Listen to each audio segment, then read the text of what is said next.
Let's roll, rolling Atlas Thug. We here to bring the truth. Jar open this podcast. We breaking through the fake news. They try to silence us, but we will be subdued. We're bearded alpha males here to save the youth. Spitting fire on the mic with our bass Christian takes. Exposing the lies, keeping the demons at bay. We ain't afraid to speak up. We won't be swayed. Jar open this podcast where the truth is laid. Jar openers, cracking open the lies. We're rolling Atlas Thug. We're here to rise.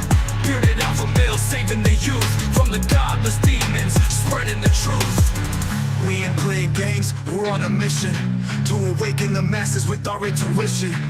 Pulling out the corruption with no inhibition. Jar open this podcast, sparking a revolution. We're not afraid to stand tall in a world full of deceit. We're the voice of reason, bringing light to the street. Keeping it real, never missing a beat. Jar open this podcast where the truth meets the heat. Jar openers, cracking open the lies. We're rolling Atlas Thug, we're here to rise. Bearded alpha males saving the youth from the godless demons, spreading the truth. Jar open this podcast where the truth will never cease. Join us on the journey to bring back peace. We're rolling Atlas Thug, fearless in our release. Jar open this podcast where the lies will decrease. All right, we are live. And of course, I almost forgot to unmute my mic again, but we have an excellent show in store for you guys tonight. We're going to get into AOC possibly being the presidential candidate for the Democratic Party in 2028. That's also pending possibly Kamala Harris. She's still making up her mind if she wants to be the 2028 candidate as well. We're going to get into some of the Trump administration updates. If you haven't been on X, you might not know, but apparently there's some rumors, some stories going around about the woke Twitch streamer Destiny, which, you know, we're not going to be able to show you anything, but we can talk about it a little bit. And then we got some potential Pete Hegseth accusations coming up on the horizon. Joe Rogan says the greatest media psyop in the world was waged against Donald Trump. And finally, Jack Smith could face severe consequences for this crusade against Donald Trump. But we got Jar Openers podcast episode 20. And so it's been a fun journey so far. Atlas, you want to let people know who you are, where they can find you? Yeah, I'm the host of Offensively Accurate. You can find me on YouTube at Atlas Thugged. I've been picking up streaming here lately to also compete with Jar Openers. And kind of get a bit more of a flow into what we're doing here. But I don't want to take too much time. We have a wonderful guest on today with Dan McKnight. If you want to introduce yourself. Yeah, hey, thanks for having me on, guys. I appreciate it. My name is Dan McKnight. I'm a veteran of the United States Marine Corps, United States Army, and the Idaho Army National Guard, and I served in Afghanistan 2005 through 2007. And now I'm the chairman of a veterans organization called Bring Our Troops Home, and we're the national sponsors of the Defend the Guard legislation. I'm glad to be here. Awesome. Well, thank you for your service. First of all, we appreciate all the military and all the veterans and everybody that served our country, fought for our freedom. I appreciate that. Thank you. Yeah. So, Dan, do you want to let people know actually kind of a little bit about your foundation and things like that? You want to just go ahead and get into some of that stuff? Because I really feel like what you're doing is important work for our country and needs to be magnified as much as we can with this show. But so, you know, go ahead and let it rip. Sure. So our organization is called BringOurTroopsHome.us, and that's also our website. We started in 2019, and after coming home from Afghanistan, I kind of went underground. I was angry. Grew a big, long alpha male beard, right? Went underground and focused on life instead of anything else in the country. And I was angry. I lost my home, lost my marriage, lost my business. You come home from the military or from a deployment to Afghanistan, you feel like what we did there was a waste, and I felt like my country had betrayed me. And for about a decade, I was just angry until this one guy came down this golden escalator and started talking about things that were near and dear to my heart. You know, these wars are ridiculous. They're fought for no purpose, no clear mission. There was a Democratic candidate named Tulsi Gabbard who was speaking the same thing on the Democrat side, and I started having this kind of an awakening. Maybe it's time to re-engage. And I went on a honeymoon with my new wife, and I read a book while I was there that kind of spoke to my soul. It said everything in writing that I knew to be true in my head. It was called Scott Horton's book, Fool's Errand.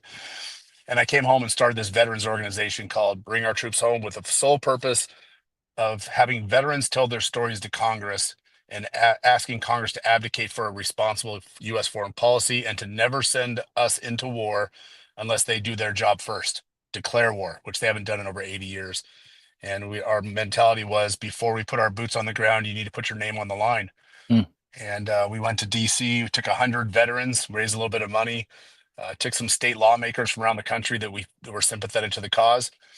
And we had this 3-day event there, and we told our stories. We went and visit with members of Congress, and we decided that we were fighting in the wrong battlefield when we sat in front of Liz Cheney and made our case and asked her under what conditions would she support us coming home from Afghanistan. And she looked us dead in the eye and said, as long as I'm in Washington, D.C., we will never leave Afghanistan.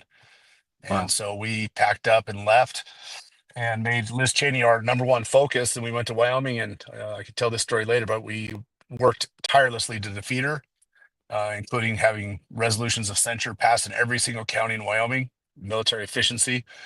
And then we started focusing on the states and decided we're going to fight the war machine. We can't do it in the swamp.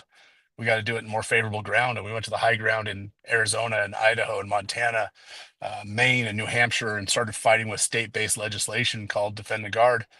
And that's kind of where the organization's at now. We have this bill that is in over 30 states. And the core focus of the bill is that unless Congress declares war, the National Guard should not be sent under federal orders to fight in an overseas war. Very clean, very simple bill. And like I said, we've been introduced in over 30 states. We've passed the Arizona Senate twice, the Idaho Senate once, the New Hampshire House once. And we've now got, I think, 5 or 6 state Republican parties that have built it into their platform. And it's just catching fire. And we're going to pass it. It's going to become law this year. I know it is, in Arizona and Idaho and maybe New Hampshire. Man, that's awesome. That's good news. Hopefully you do get that done. Oh darn it, I had a question that popped into my head. I was going to ask you. Oh yeah, I got your links in the description. Just wanted to let folks know that if they want to check out what you're doing, the links are in the description to this video on YouTube, and a couple of your links on X as well. And so I was going to ask you to do it, but I just went ahead and did that. Wow. So that's pretty awesome job that you're doing there. Honestly, a lot of people don't know that we haven't actually declared war in over 80 years. Right. It's incredible when you think back how many years or how many wars there's been, just in my lifetime, which is not 80 years, that that Congress, just hasn't declared war, which is, I don't know. It's just amazing to me that it hasn't happened. If you look at just the major wars, just the major ones: Korea, Vietnam, Desert Storm 1, Yeah. Afghanistan, Iraq 1 and 2, Libya, Lebanon.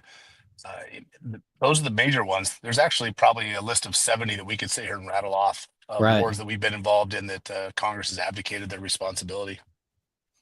Yeah. Well, if I was asking you a question, what would you, I think, pin like maybe the number one reason why that is? Like, what do you think Congress is complicit in keeping their hands tied in that regards? One, the reason Congress is supposed to be the body that authorizes war is because they have to go home and be accountable to the voters. If it's an unpopular war, they have to go home and face the voters who they're supposed to be the closest to, right? Congress is supposed to be the ones closest to the people. And if Joe Schmo, the representative from Idaho's 1st Congressional District, votes for a war that's unpopular, his constituents can take direct action. They can remove him in 2 years. And Congress doesn't like that being held accountable. And so what they do is they just tell the president, you go ahead and make the decision on war and just tell us how much money you need and we'll write the check, because that's also our responsibility. And that's Yes. how we got these authorizations of use of military force, these AUMFs. And without the will of the people, that through a declaration of war, that's what we're doing. Congress is giving the president authorization based on our will to fight a war. Without that, we've seen what happens: prolonged, undefined, unclear missions in war that just go on and on and on. They're called the endless wars or the regime change wars. There's just different names, but that's what happens without that. So they don't want the responsibility. They'll never take it back unless we force them to. And because they don't want to have their feet held to the fire. Yeah, they're kind of pretty cowardly, honestly. These folks are so concerned with trying to be reelected, yet they just don't want to put their skin in the game. Essentially, when it comes to losing an election, like you just described, being held accountable, being responsible to their folks that they're supposed to represent. It's pretty crazy. I can't help but wonder how much like the big lobbyist money backers kind of influence that type of thing as well. Well, the biggest glass and steel buildings that surround the Capitol in Washington, D.C. on K Street, they're all military industrial complex contractors, Raytheon, Northrop Grumman. They have between the military contractors and the Israel lobby, those are the two biggest funders of all campaigns, Republican or Democrat, in Congress. And that all the money flows through those defense contractors.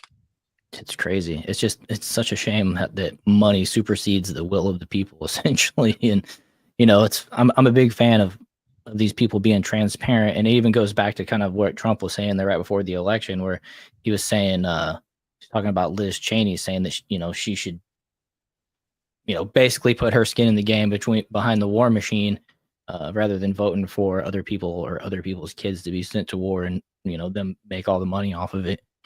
I have a special place in my heart for Liz Cheney. When she was defeated this last year in Wyoming 2 years ago, excuse me. I woke up the next day and I was like, what am I going to do? What am I going to do now? The Wicked Witch of the West is gone. My life's work. Yeah, and we used to call her the Butcher of Bethesda. The heiress of a war profiteer fortune. And when we went to Wyoming to defeat her, I mean, we went there with the purpose of defeating Liz Cheney. And we didn't find anybody in the state, other than kind of moderate establishment squish Republicans, that even liked her. And we thought, how in the heck has this woman been reelected so many times? This is going to be easy.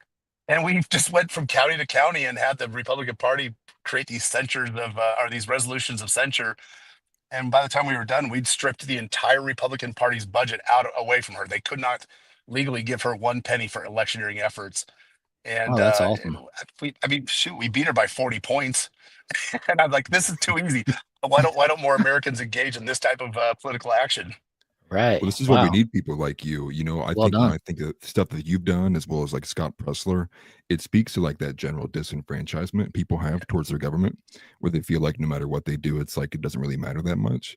And so it's like Right. it's super commendable. You go out and get the peoples and be like, no, look, this is what your representatives doing. This is what they're doing with their power, and your sons and daughters have to pay these consequences for it. Like, this is why we have to make it stop.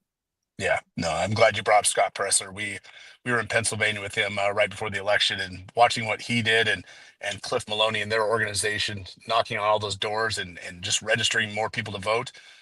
That's grassroots. That's the way the country's meant to work. Is the grassroots should dictate all things policy related, and you're seeing it now. The grassroots gave a mandate to the new president, and Yes. he's going out there and executing that mandate. Yeah, for sure. I'm looking forward to seeing what Trump can get done. Hopefully he can deliver on these promises. I had some bit of hesitation when it comes to some of these most recent picks in his cabinet, but ultimately I do believe that Trump will fire some of these folks if they don't do what they're supposed to do according to the people's will. Trump ran on this mandate, like you said, and even what the mainstream media has accused him of being and things like that. He's going to be a dictator from day one and everything is like that. It's like, well, I mean, that's the message that people received and they still elected him. So, I mean, Yeah. go get it done for us. He's only got 4 years. So I'm hoping that he'll act fast. And maybe that's part of the reason why Matt Gaetz backed out, because I mean, he said he backed out essentially so that they can have a functioning district attorney. I always say district attorney, AG. Yeah, I yeah. always say district attorney on this. I don't know what it is with me, but we can have a fully functioning AG going from day one and stuff like that. I look at some of the Trump appointees, and the list is pretty impressive. And losing Matt Gaetz hurts, but Pam Bondi, she's gonna be fine. But the one that I'm most excited about, though, is Pete Hegseth for SecDef. Pete has been an endorser of our bill, the Defend the Guard legislation. He's a National Guard officer. He was a major in the National Guard with multiple deployments. He's an operator. He's a total alpha. He's the type of guy that we need, because there's never been a war that America's won that wasn't built off the back of just Midwestern alpha males, right? And if we're Right. ever going to have to go to these wars, we got to get rid of this woke agenda in the military. We've got to Yeah. stop worrying about DEI and just promoting because. Yeah. I'm not going to use the word that we use in the military, but we have this F up, move up mentality. The bigger screw Hmm. up you are, the higher you move into the ranks. Sounds like I think Kamala Pete's Harris. going to, what's that again? It sounds like Kamala Harris. She's 100%. seemingly failed upwards her whole entire career. It's easier to push somebody up and out than it is to push them out the door, right? I Hmm. can get rid of them by promoting them to their next job. Yeah, But Pete supports our bill, and he's been an open endorser, so we're thrilled about that. that's awesome. Vivek Ramaswamy and Department of Government Efficiency has endorsed our bill. Tulsi Gabbard, National Director of Intelligence, has endorsed the bill, and the list is just growing of these cabinet appointees that we've been working for or with for years. And it's like when the grassroots have finally reached up and grown this beautiful field of turf. That's where we're at now, and now it's time to harvest. Yeah, 100%. Now it's time to Yeah. act. We got the House, Yeah. we got the Senate essentially, and we got Donald Trump in there. So I mean, time to get stuff done. That's for sure. I wanted to read a comment. McKnight, that's from Earl's daughter. He said, "McKnight is a true defender. Why haven't I heard of this man?" Well, that's why we brought him on. We're trying to spread the awareness and let more people know of all the good work that he's out there doing on a daily basis. I mean, it's pretty awesome. Yeah, thank you. Yeah. I'm sorry. Yeah, Earl's daughter. We're on social media, so if you at Troops Home on X is or at Troops Home US, excuse me. Yeah, on X that's where we're at, and that's where most of our content's at. Nice. And I did put those links. Oh, go ahead. Go ahead. I was just saying I did put those links up for people to click. I hope people come check out your stuff. I was just gonna ask a question because you were talking about this bill, the Defend the Guard, is about the National Guard. Do you have plans to kind of move this and escalate this up to reach other branches of government and kind of make it more to the federal level? See, this is that's a great question, and this is where I think. See, I'm as a former Marine, a little self-deprecating humor goes a long way, and I eat crayons for breakfast. I'm not the smartest guy in the world, but I do know this: if you're gonna pick a fight, you got to pick a fight you can win, right? Yeah. And as a former Marine, we used to fight anybody in the bar. It didn't matter if you could win or not. We just liked to fight. But now I'm an old man with gray in my beard, so we're a little more tactful. So we know I can't take on 435 members of Congress, plus 100 senators who are all deep in the pocket of the defense contractors. But my sponsor for the bill in Idaho lives about a block and a half from my house on the House side of the legislature. My state senator that's sponsoring it lives about 4 miles from where I live. And if they don't do the things that I want, I'll see them at the grocery store on Sunday or at church, or our kids will be at the same school play. I can take them out behind the woodshed and have a little self-corrective action. It's Yeah. easier for us to fight because our lever's so much longer and so much stronger, and the fulcrum's closer to the point in the state legislatures. And the National Guard is roughly 50% of the military's fighting force. So if I'm going to fight for half of the people to not be able to deploy unless Congress does their job, I'm going to do it with the people I have the most leverage with, and that's in the states. And Right. so that's why we're fighting in the states. And I think that overall, what will happen is we are going to shift Overton's window to the point where we can't fathom sending American troops, active duty military or National Guard, into a foreign combat unless Congress has done their job. We have to shift that window, and we're just doing it with the place that we can fight the best. And so in over 30 states, we've got some of the best sponsors you're going to find. Senator Wendy Rogers in Arizona is a lieutenant colonel veteran. She flew aircraft in the I think she's an Air Force veteran. She's forced this bill through the Senate, whipping 100% of the Republican senators twice to vote for the bill. 100%. She just drugged them through, and she does it by appealing to their constitutional principles.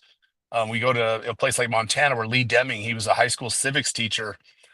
He pushed the bill until we got our first legislative subcommittee victory, and he's just an absolute patriot. And then we've got grassroots activists in Texas who aren't in the legislature, but they forced the Republican Party to put Defend the Guard on the ballot this May in the presidential primary ballot as Proposition 6, and it passed with 85% approval from the Republicans in Texas. Right? We outperformed Donald Trump in Texas by 70,000 votes. And so, where would you rather fight? Some place where you can win, or some place where you're just going to keep getting bloodied every time you take a swing.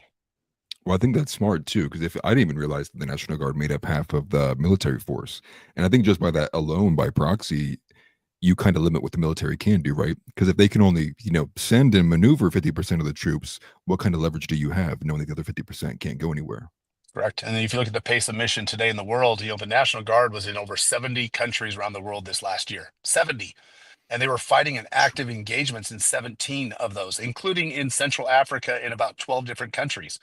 The National Guard of Tennessee should have been home when Hurricane Helene hit Yeah. Tennessee, but they I weren't, remember right? that. They weren't. They Yeah. were in Syria. It's just insane what we do with the National Guard. They've become the easy button for politicians, and it's not the way it's supposed to be. The National Guard actually serves three purposes according to the Constitution: repel an invasion, put down an insurrection, and enforce the laws of the Union. It doesn't say anything about ending, a peacekeeping mission or engaging in hostilities in the Congo. That's not in Right. there. Right. So that's why we Nation do it the way we building. do. Nation building is, not their part, not their purpose. Yeah, it's crazy. It's really crazy.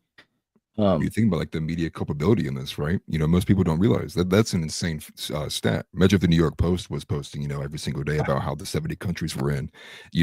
I think a lot of people, if they were a lot more aware of it, they'd be a lot more against it. But it's part of that fact of where it's kind of hidden, right? And no one knows Yep. it's even going on unless they're close to a person who's doing it themselves. Sure. Yep. There's National Guardsmen in Idaho. They're friends of mine that deployed with me. And after I got home, I got hurt, and so they didn't want me anymore. But after I got out between 2007 and 2019, they deployed 6 more times. And every time they came home, they were a shadow of themselves because they were there fighting for a war that was completely different each time they deployed, but also entirely the same because there was still no mission. Sometimes they were fighting with the shock and awe mentality. Sometimes it was under the winning the hearts and minds strategy. Then it was counterinsurgency. And then it was building these provincial reconstruction teams and building schools. And then it was turning the schools back over to the Taliban and watching them turn into operation centers. And so you come home, you're like, what in the hell did I just do? Right. I left my Yeah. family. I ended up divorced. My children don't talk to me anymore because I went to Afghanistan to build a school that we just gave back to the enemy. Right. And it's just nobody knows about the National Guard's weight that they carried during the global war on terror. It's been unreported. Yeah. Not only coming back and facing what they lost in the United States, but then also what they faced, living with what they faced and saw over in war, essentially. Like you said, building a school, giving it back to the Taliban, and then either getting sent back in or watching the next group take the school back over from the Taliban. I know a couple people who are forced to basically do combat with youngster, people under 18, and they live with that for the rest of their life. It destroys them, Yeah, And, the human cost of war is something that no one ever talks about. And Brown University did an incredible study on the cost of war, including the human toll, the dollars, everything. And it's something that we don't understand as a society because after World War II, when about 10 to 12% of the population of our country actually served the military, we're now less than 1/2 of 1% of our nation serves the military. There's this dang. massive 99.5% disconnect between the cost of war and tying a yellow ribbon around your tree and supporting the troops. That's that's about all most Americans engage in anymore is that just that feel good stuff. Yeah. I see a comment here from TNT Cycles. He said his little brother came back from Iraq, a pain pill addict, and now he's a heroin junkie, and war sucks, So, yeah, man. And there's a lot of stories like that, and it's just it's so unfortunate. And it seems like there's this lack of support here in our own country for these people, and the priority is these fringe topics that the Democrats like to support, and it's even to the point where I believe people are enlisting in the military to get their transgender surgeries paid for, and amongst other things. And you're talking about being reduced to this 1%, or was it 1%? Less than 1/2 of 1%. Yeah. Less than 1/2 of 1%. And some of those folks aren't even in it for the right reasons, they're in it for a selfish reason, where it used to be kind of this selfless act, and now it's just been reduced to something much, much less. Yeah. It's a You shame. can talk Thinking about some of too. the oh, go ahead. I'm sorry. Well, I was just going to say, it makes me think of how kind of the slap in the face it felt when they're showing the difference between the daily amount of benefits a veteran receives versus like these immigrants who are coming across the border. Mhm. And so I think you kind of come home with that kind of feeling of betrayal. Then you look in the news and you see someone who's been here for 2 weeks getting more than you are after everything you went through. It kind of builds this animosity that we see where everyone's just like extremely divided across the country. No, that's a great point. That's a great point. And then, one of the things that really stinks about this, these migrants coming across to get all the benefits you talk about, and then you see like governor from Arizona, Cartel Katie Hobbs, sends the National Guard to the border to quote assist in the migrant crisis. But she doesn't facilitate. have them down there with long rifles pointed south or concertinas stretched across the border. She sent them down there to process them quicker, move them to Sky Harbor Airport in Phoenix, and ship them into the interior of the country. She's Mhm. Yep. actually using our front line of defense against an invasion to expedite the invasion. Yep. It's an absolute slap in the face. Thank you for your service. You know, like she'll say all this stuff that everybody wants to hear, but in reality, she discounts and discredits and insults their service by forcing them to add to the destruction of our own country. Yeah. Well, Wow. then, yeah, Dr. Phil did like a documentary piece talking about how a lot of these children even come over with like permanent marker written on their arms, Yeah. and they'll help facilitate and be like, "Oh, that one needs to go to New York. We can tell by what's written on there." And they're facilitating the trafficking even that happens at the border with children and people, and it's extremely disgusting. And I'm glad we got Trump in there to help at least put a stop to this. Yeah. I agree. So I'm curious, Dan. What type of support do you receive from like the Democratic Party? In anything at all? So Because yeah, we are a violently nonpartisan group. We Yeah. we're not Republican, we're not Libertarian, we are not Democratic, but um, you know, well, obviously we work in the Republican circle because the argument is easier with them. This is a constitutional argument. And so getting it added to their platform, built into their party planks, it's easy to do from a constitutional standpoint. And there happens to be some really, really good people on this issue right now.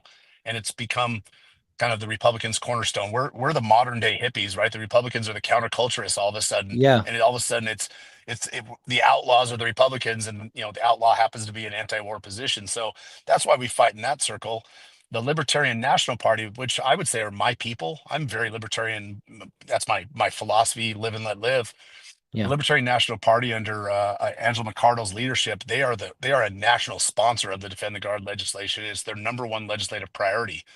And so we speak at their events, their state conventions. In fact, I was at the California Libertarian State Convention this year, and I was the keynote speaker. And the guy that had to speak right before me was someone poor unfortunate soul named RFK Jr. It was kind of cool being his keynote, but he's also, by the way, an endorser of the bill. And so that's where I would say we have some Democratic support. So then you go to the left side. The Democrats used to be the anti-war party. Yeah. They used to be the principal anti-war people. They are now the war uniparty. The Mhm. Democrats have become the authoritarian establishment. You know, and we rail against the establishment under most things. And we have some good Democrats that are really good on this issue. Ro Khanna, congressman from California, is really good. Tulsi Gabbard, obviously, as a Democrat, was really good on this issue. RFK Jr. We have some Democratic sponsors around the country that sponsor this bill in state legislatures. But I would say the Democratic support is trailing the will of the American people by, I don't know, a generation at this moment. And they're so focused on societal issues and justice issues that aren't really serving anybody justice. And they miss out on the easy stuff like this. This one's so easy. This is like the Bill of Rights. Why would you want to be good on the First Amendment? Why not be good on all the amendments? Yeah. Right? Right. And they're just Yeah. missing the easy stuff. They're missing the low-hanging fruit. And so the Democratic Party's been a little bit of an obstruction. And in Arizona specifically this last year, not one single Democrat voted for the bill. And in fact, Katie Hobbs, governor, we call her Cartel Katie, you know, because that's what Trump's taught us to do, is give people nicknames. Yeah. I like And it. yeah, so she was in Oman. She was with the Sultan of Oman when this bill passed the Senate. It could have been on her desk within a couple of days, but she was in Oman as a governor of a border state, signing a de facto treaty with Oman, committing the Arizona National Guard to their defense, not Weird. to the defense of the southern border. So that's where the Democrats are at today. That's Yeah. the culture of their party. Yeah. This sounds like microcosm of where they would rather support the borders of Ukraine versus on a grander scale than just Oman.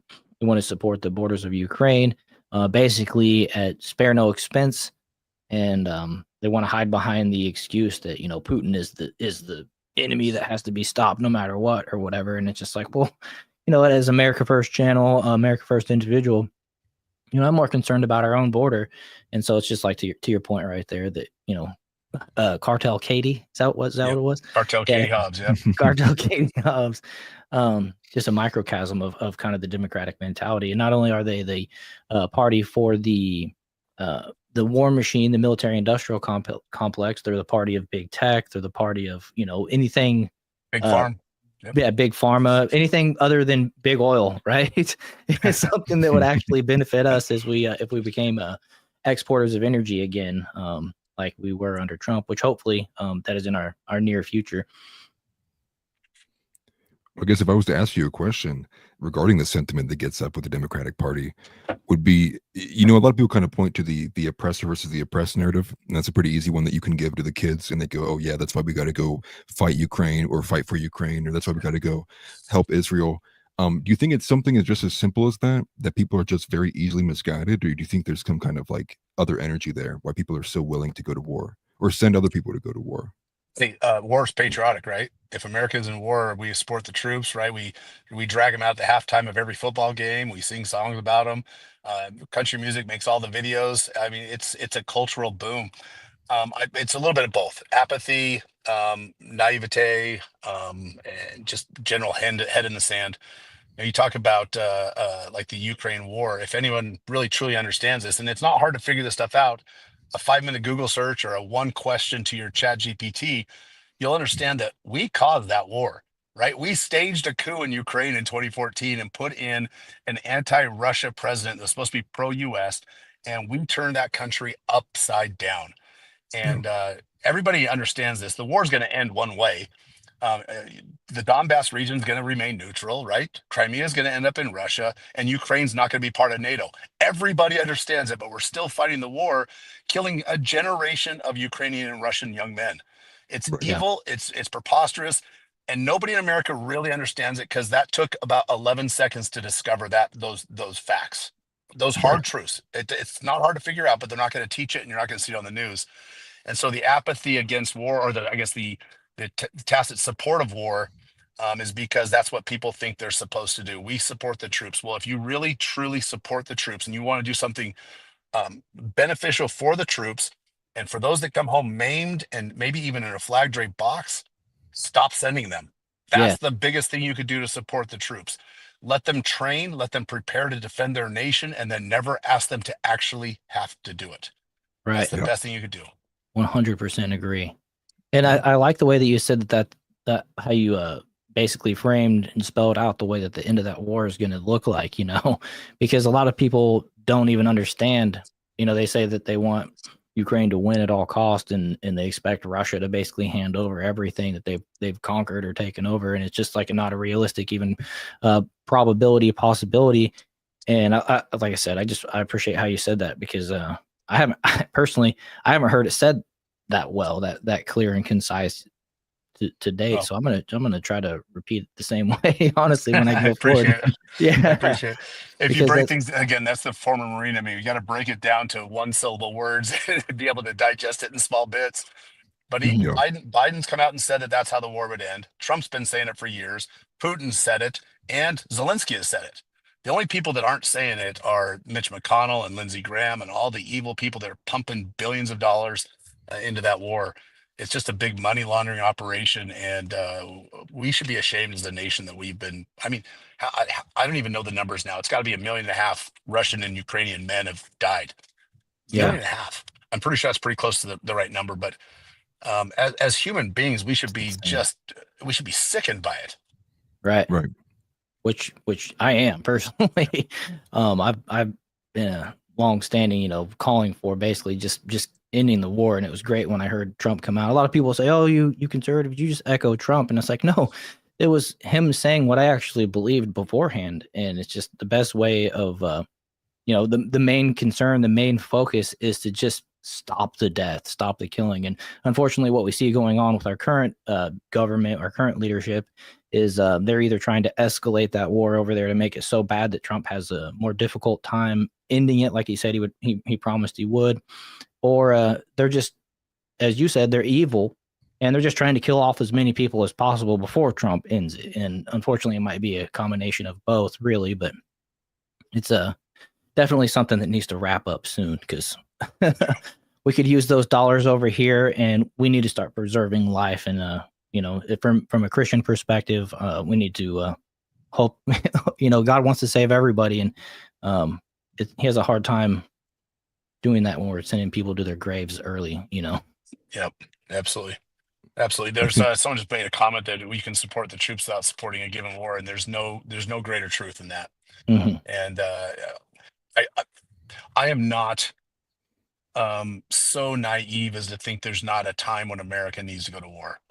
That's not my point. That's not my argument. But if we do need to go to war, and it's so important that we're going to commit American treasure and American blood on foreign land, all we're asking is that we should have 435 members of Congress of the House of Representatives, 100 senators vote to declare a war, pass that resolution to go to war, and then have the president sign it, and that would demonstrate the pure intent and authority of the American people that we are Hmm. behind this war. We will support this war at all costs. And then when they do that, call back generals and have them come before committees and hold them accountable for the good and the bad and the ugly. And if we're not ever willing to do that, we're not a serious nation. And right now, I'm going to say it. I love my country, but we're not serious right now. We're focusing on, can men play on women's volleyball teams, or what Yeah. bathroom do you pee in? All those Yeah. things never used to be an issue. In my business, I have 4 locking bathrooms, and we had to have a sensitivity training, which I had a human resources manager that did it while I was out of town, and I fired her for it. That Teaching was good. people what bathroom to pee in. I'm like, well, listen, it's a single person bathroom. I don't care who goes in there. Lock the door. We're adults, right? Why do we have to Right. waste any societal capital on this stuff? We're Right. not a serious country right now because we're worried about those crazy things. Well, DEI has made a lot of money as far as it's like the Yeah, offshoot of HR, you know, and now that Alice has probably gone through it with his insurance stuff. I know my wife has gone through it with some of her real estate stuff. And you basically, to maintain your license, you have to uh, maintain, do so many hours of classes dealing with basically listening to people who are telling you you're some sort of racist or whatever if you don't yeah, comply. It's just like, we're all awkward sitting here, and it's really it's counterproductive. But it's to your yeah, point, they want to focus on the fringe, and that's probably one of the contributing factors why they lost this last election and lost so many House 100%. seats and stuff like that. Was they thought people cared more about abortion rather than starting families. They thought people cared more about getting men into women's sports than actually people being able to afford to start their own family once again or be able to become a homeowner or whatever. Which I can speak for my child who is in her 20s. She makes more money per hour than I ever have, and she can't afford to live in an apartment without a roommate, essentially. It's um, crazy. she's recently engaged, and so now they're living together in a new apartment. But it's really difficult for them under today's circumstances for them to plan their family out. And of course, I know she wants to become a mom. Hopefully I get to be a grandpa at some point, and I can convince them to move down here where I'm at and I'll homeschool a baby or whatever, but, which is, another thing, the Department of Education is gone so crazy as well. And that's just all about focusing on the fringe. There's so many classrooms where, the way that they treated people during the pandemic, I was so disappointed every time I saw a little kid walk into school and they still had their mask on or whatever. And it's just like, this is months past the thing, and, to be cautious because of YouTube or whatever. But, just saying, it's like, man, they're really like getting to these folks when they're young and, call it brainwash or whatever. But we need people to start taking stuff serious and living in Yeah. reality and not just catering to the fringe, because, ultimately the majority of the population is being affected negatively. Yep. And that's one thing our organization. And so I always try to be real careful about the things I say and get involved in. We are singularly focused. We are laser focused on establishing America first foreign policy and keeping the troops out of war unless Congress has done their job. And so I'm passionate about all the societal issues, and I could talk about them for hours. And my wife gets so annoyed with me all the time. Yeah. But so whenever the conversation starts to get a little bit off, I always try to loop it back and tie it into the issues that we're talking about, because I truly don't think America gives 2 cents of energy to all that stuff that is fringy. But if you can draw their attention to the things that are actually destroying our society, and you talk about like RFK and a healthy nation, well, a Mhm. healthy nation starts with a healthy foreign policy. Keeping our troops home. That's so it's just a position that we've taken. And so I try to stay out of all of it, even though I'm passionate about all of it. I want my kids and my grandkids. By the way, I am a grandpa. You can see the gray. Yeah. It is wonderful. I want Congratulations. my kids to grow up. Oh, thank you. I want my kids and grandkids to grow up in the world that I had, riding bikes until dark and, Yeah. getting kicked out of the house at 8 a.m. on a Saturday and told to be back when the streetlights come on, and, Right. playing Little League baseball and having the same group of friends and growing up in a blue collar neighborhood. Well, you just I want described those my things childhood. passionately, but what I want more than anything is people just to stop dying. Yeah. Yeah. Yeah. Yeah, having a 100%. hierarchy of like goals, needs, right? Yep. What you want to lay Yep. out. I think you're right. I think you're exactly right where you're at. Yeah, So definitely. we've got some big battles coming up here, and I'm just going to kind of drop a couple little facts on you, and then I got to rejoin my wife on her shopping spree before I go broke. Yeah. Yeah. No, you're good. I was Yeah. gonna say. So we're excited about this legislative session. We've got, like I said, over 30 states that we've got sponsors in. If people want to find out about how they can support the bill in their state or get involved, defendtheguard.us is the website. And if you go on there, you can click on the state on your on the map there, and it'll pull up who's the sponsor in your state. If there's not a sponsor, it tells you how to recommend maybe your state legislator or your state senator as a sponsor. Once somebody signs their name that they're going to sponsor this bill, we rally the troops, we mobilize, we send the grassroots to their state, we work the phone banks, we work door knocking, we work social media, digital ads, we do it all for them. And all of this stuff costs money, and we only raise money off of small dollar donors. And those little donation tabs are on the website. I'm not very good at pimping myself for donations, but that's where we get them from. Right. And we have a supporters group called the Remnant. And if you're familiar with the story of the Remnant in the Bible, you're talking to a couple Christians here. There's a gathering, people that don't even know that others are out there that believe the way they do, right? But once something ignites in their soul, when something speaks to their soul, they will gather. The remnant will gather together, and when they do, they'll become a force that's so strong that no evil, no bureaucracy, nothing can stop them. And I think that the remnant is beginning to gather, because people are finally talking about the Constitution in a way that it should be revered, with this humble understanding. And they're talking about how we keep Americans from going and dying in foreign lands, and how we limit the size of our government, and we are able to keep our money, the fruits of our own labor. Hmm. These things are all the remnant coming together, and all the issues are so intertwined now that somebody that's really good on tax policy, and somebody that's really good on foreign policy, and somebody that's really good on limited government, they're all able to sit in a room, put their heads together, and say, we're aligned. And so these factions are coming together, and that's our supporters group. It's called the Remnant, and that can be found on bringourtroopshome.us. And Okay. that's where you get our weekly newsletter, and you help fuel the mission. But yeah, so we're in 30 states, and it takes money. And if anybody can chip in 5, 10, $15 or even more, Yeah. we're always looking for it, and we'd appreciate any support. And then lastly, we have a phone banking effort that is incredible. Defendtheguard.us/phone bank. If you want to work the phone banks, nothing pisses off or scares an elected official like their phone ringing off the hook. We Hmm. have literally started in a campaign where we had 3 people of 17 on a committee that were supporting our bill. And by the time we got done working the phone banks for 2 days, we had 14 of the 17 that had switched and supported the bill to get it out of committee. Did they support That's the bill? awesome. I don't know. Don't know if they do or not. But they got it out of their committee, so it wasn't their head that was going on in the guillotine, figuratively, for the NSA that's listening. Sure. They wanted to make sure that they got it out of their purview. And our phone bank is led by our field director, the great, also beard-wearing alpha, former Army Ranger, Diego Rivera, who lives down there in Austin, Texas. And if you guys don't know Fantastic. Diego, he's somebody you should look up. This is a patriot to the highest order. Spends his weekends taking sandwiches and Bibles down to homeless veterans in Austin, Texas, and just preaching the word of God to them. He's one of the best door knockers. He used to be he led the door knocking efforts for Young Americans for Liberty.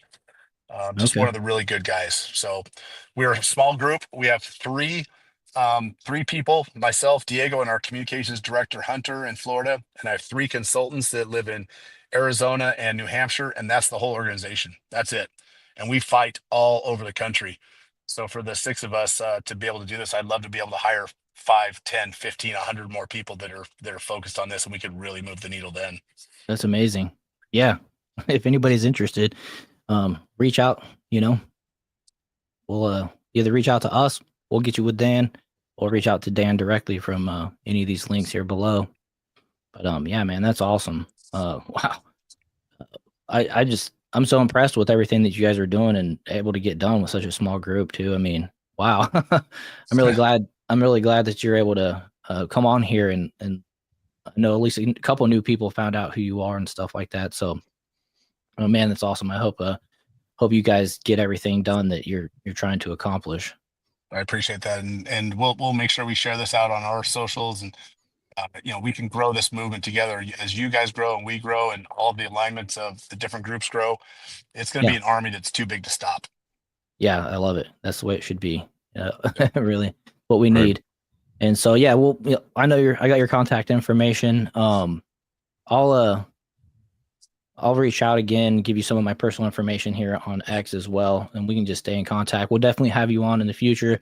We can just go through some of our normal show stuff and just cover topics and just have fun too as well. Whenever you got more time, and I know you're out there doing stuff with your wife. Next time I won't be in a rental car in Arizona. I'll be in my studio so I look and sound a little bit better. Oh, that's fine. Yeah, that'd be cool too. But you've actually sound great. You look great. So I mean, no issues on my end or anything like that. So yeah, guys, everybody go. Oh yeah.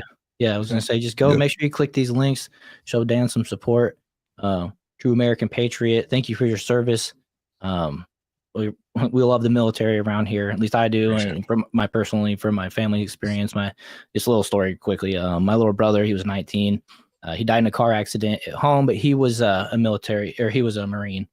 And it's been 15 years or so, something like that. But yeah, the military, the Marines, they've been good to me and my family, and we just support everybody over there that's doing everything that like you guys are, and it's just a cool thing. I'm really glad you came on, and yeah, man, enjoy the rest of your little vacation or whatever your trip that you're doing, and just had to stay out of the cold in Idaho. But hey, one last thing I just thought of.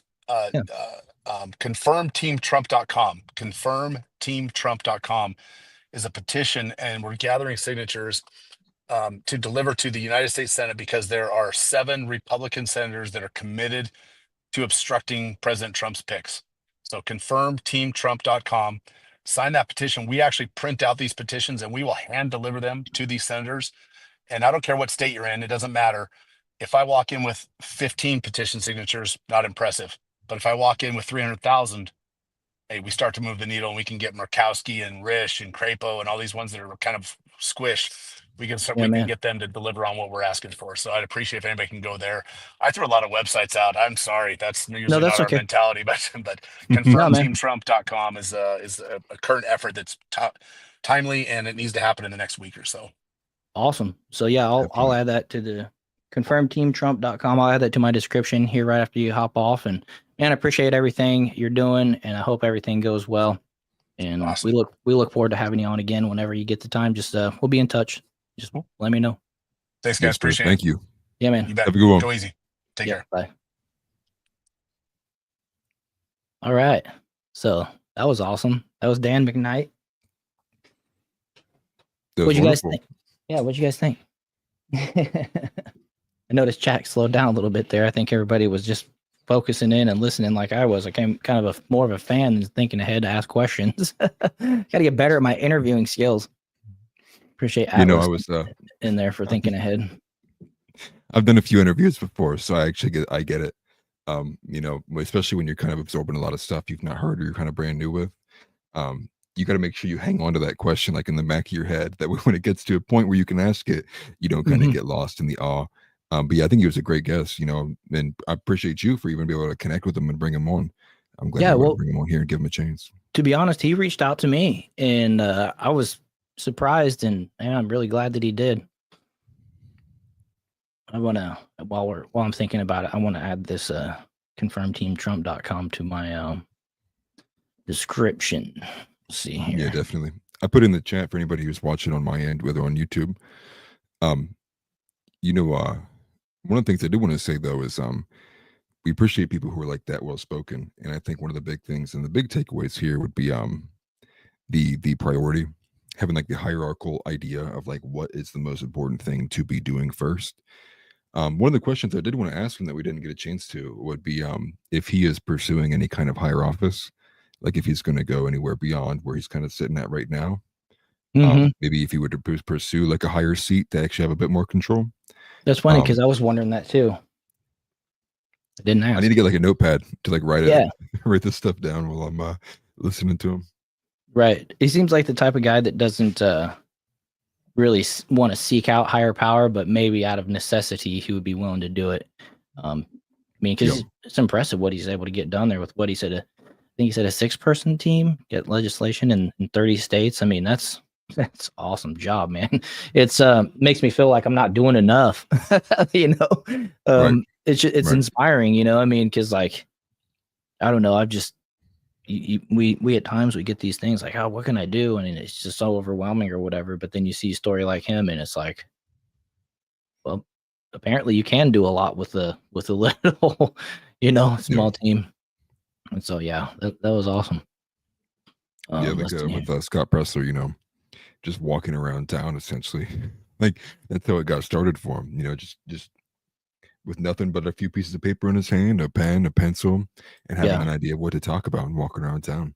You can yeah. do a Thanks, lot just JB. by that. Yeah, for sure.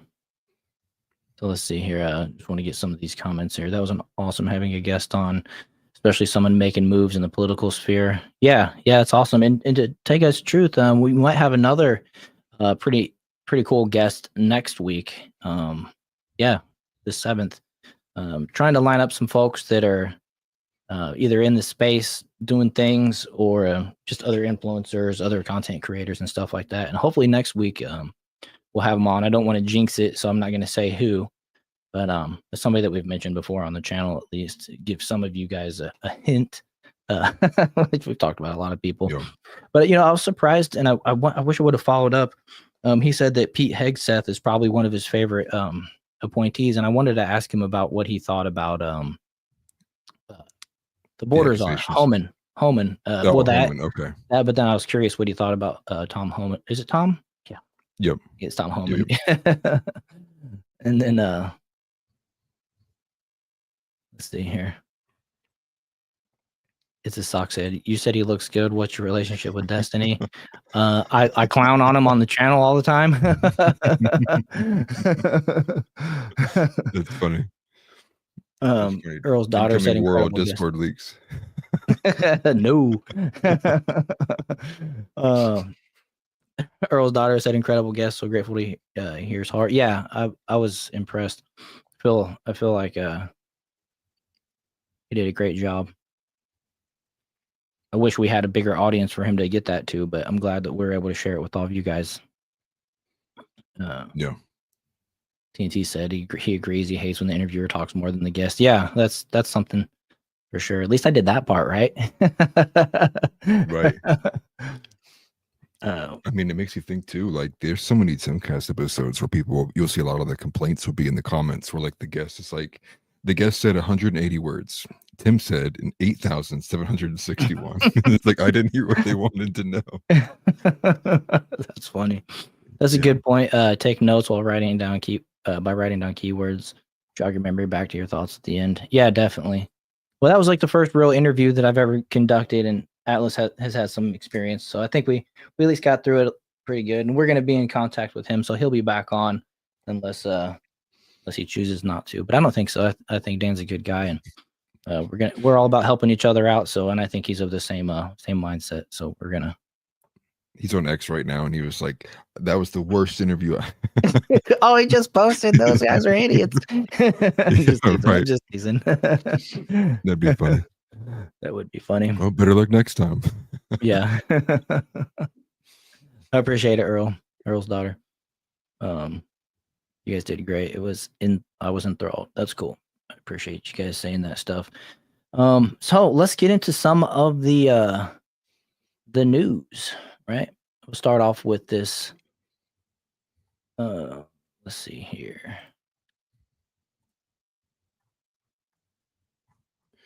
Start off with some. I still got to share my screen. I got so distracted. I didn't even set up the. You're fine. The screen share. We start with the big one with AOC. We're gonna go with the AOC to start. Yeah. Got all these pop-ups coming in. But if you guys don't mind, make sure you hit that like button, subscribe to our channels, and if you're on X, make sure you hit that follow button. I'll try to follow back everybody.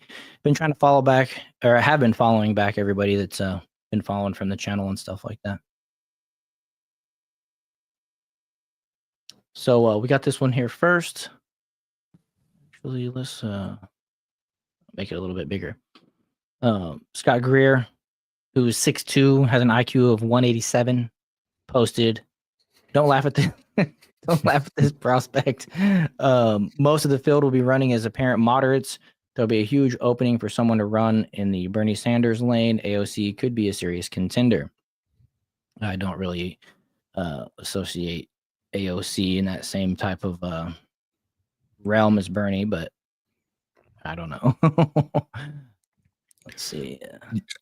I guess one of my first thoughts, so when I see that, is just think of from a speaking standpoint, and I talked about this in the last OA that I had.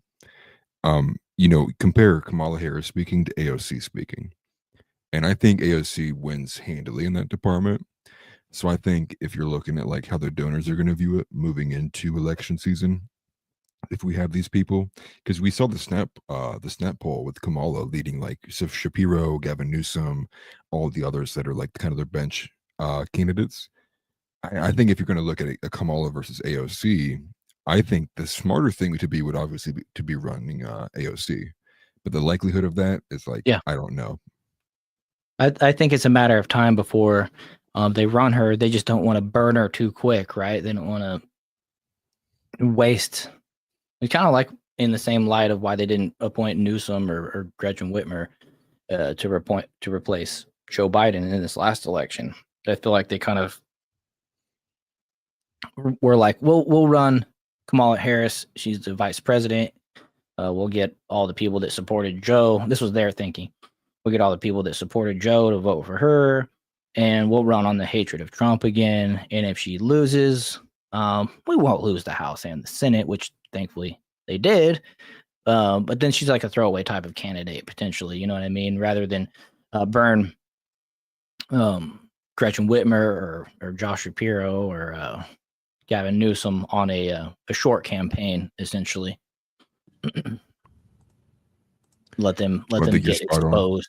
Let them get exposed and all this type of stuff, especially with Gavin Newsom, who with all the stuff that he's been doing in California, and then kind of like, I don't know, I can't think of exactly what it was, but he did like this weird thing where he was out like picking up trash. Did you see that? He went out started picking up trash and trying to. It was almost like just a straight up virtue signal kind of type of change of pace, and it was just awkward. Yeah. It was like by like a riverbed or something, and he was like, yeah, people, and he's like, oh, they can a suit and tie, and he's picking up like one piece. He's like, look, I did it. Right, and that was on the heels of his affair. That's what was going around at the time. Was he had an affair in the past. He apparently got with his campaign manager, I think it was, from his gubernatorial run, and a couple campaign manager's wife. Campaign manager's wife. Yeah, my bad. Yeah. Yep. So yeah, he tried to come out and be like, "No, I'm a good guy. See what I'm picking up trash or whatever." And it's just quite the failure. Doing the PR plus. It's like, well, I'll lose 20K, but at least I'll make back 3. Let's see here. Well, let's see. Let's check out this post here from Colin Rugg. Andrew, AOC could run for president in 2028, according to The Hill. One Democrat strategist said their party is impressed with AOC's ability to, quote, cut through the BS and tell it like it is. Quote, she's somebody who can cut through the noise and doesn't talk like Washington. Did you guys see her trying to get what was it, Bowman reelected, where she went out to that rally and had the mic and was trying to get everybody all hyped up, and it so cringe. I wish I would have thought ahead to add that.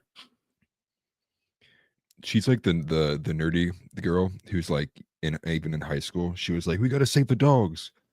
It's like everyone's kind of like, yeah, you're a little cringe, but I don't think she has that like, I'm drunk and like, I can't speak like Kamala does. So I think it'll almost kind of be a bit harder to find where to, what's the word, find the points to attack AOC in just outside of her policies. You know, obviously like the climate change and the cows farting and stuff.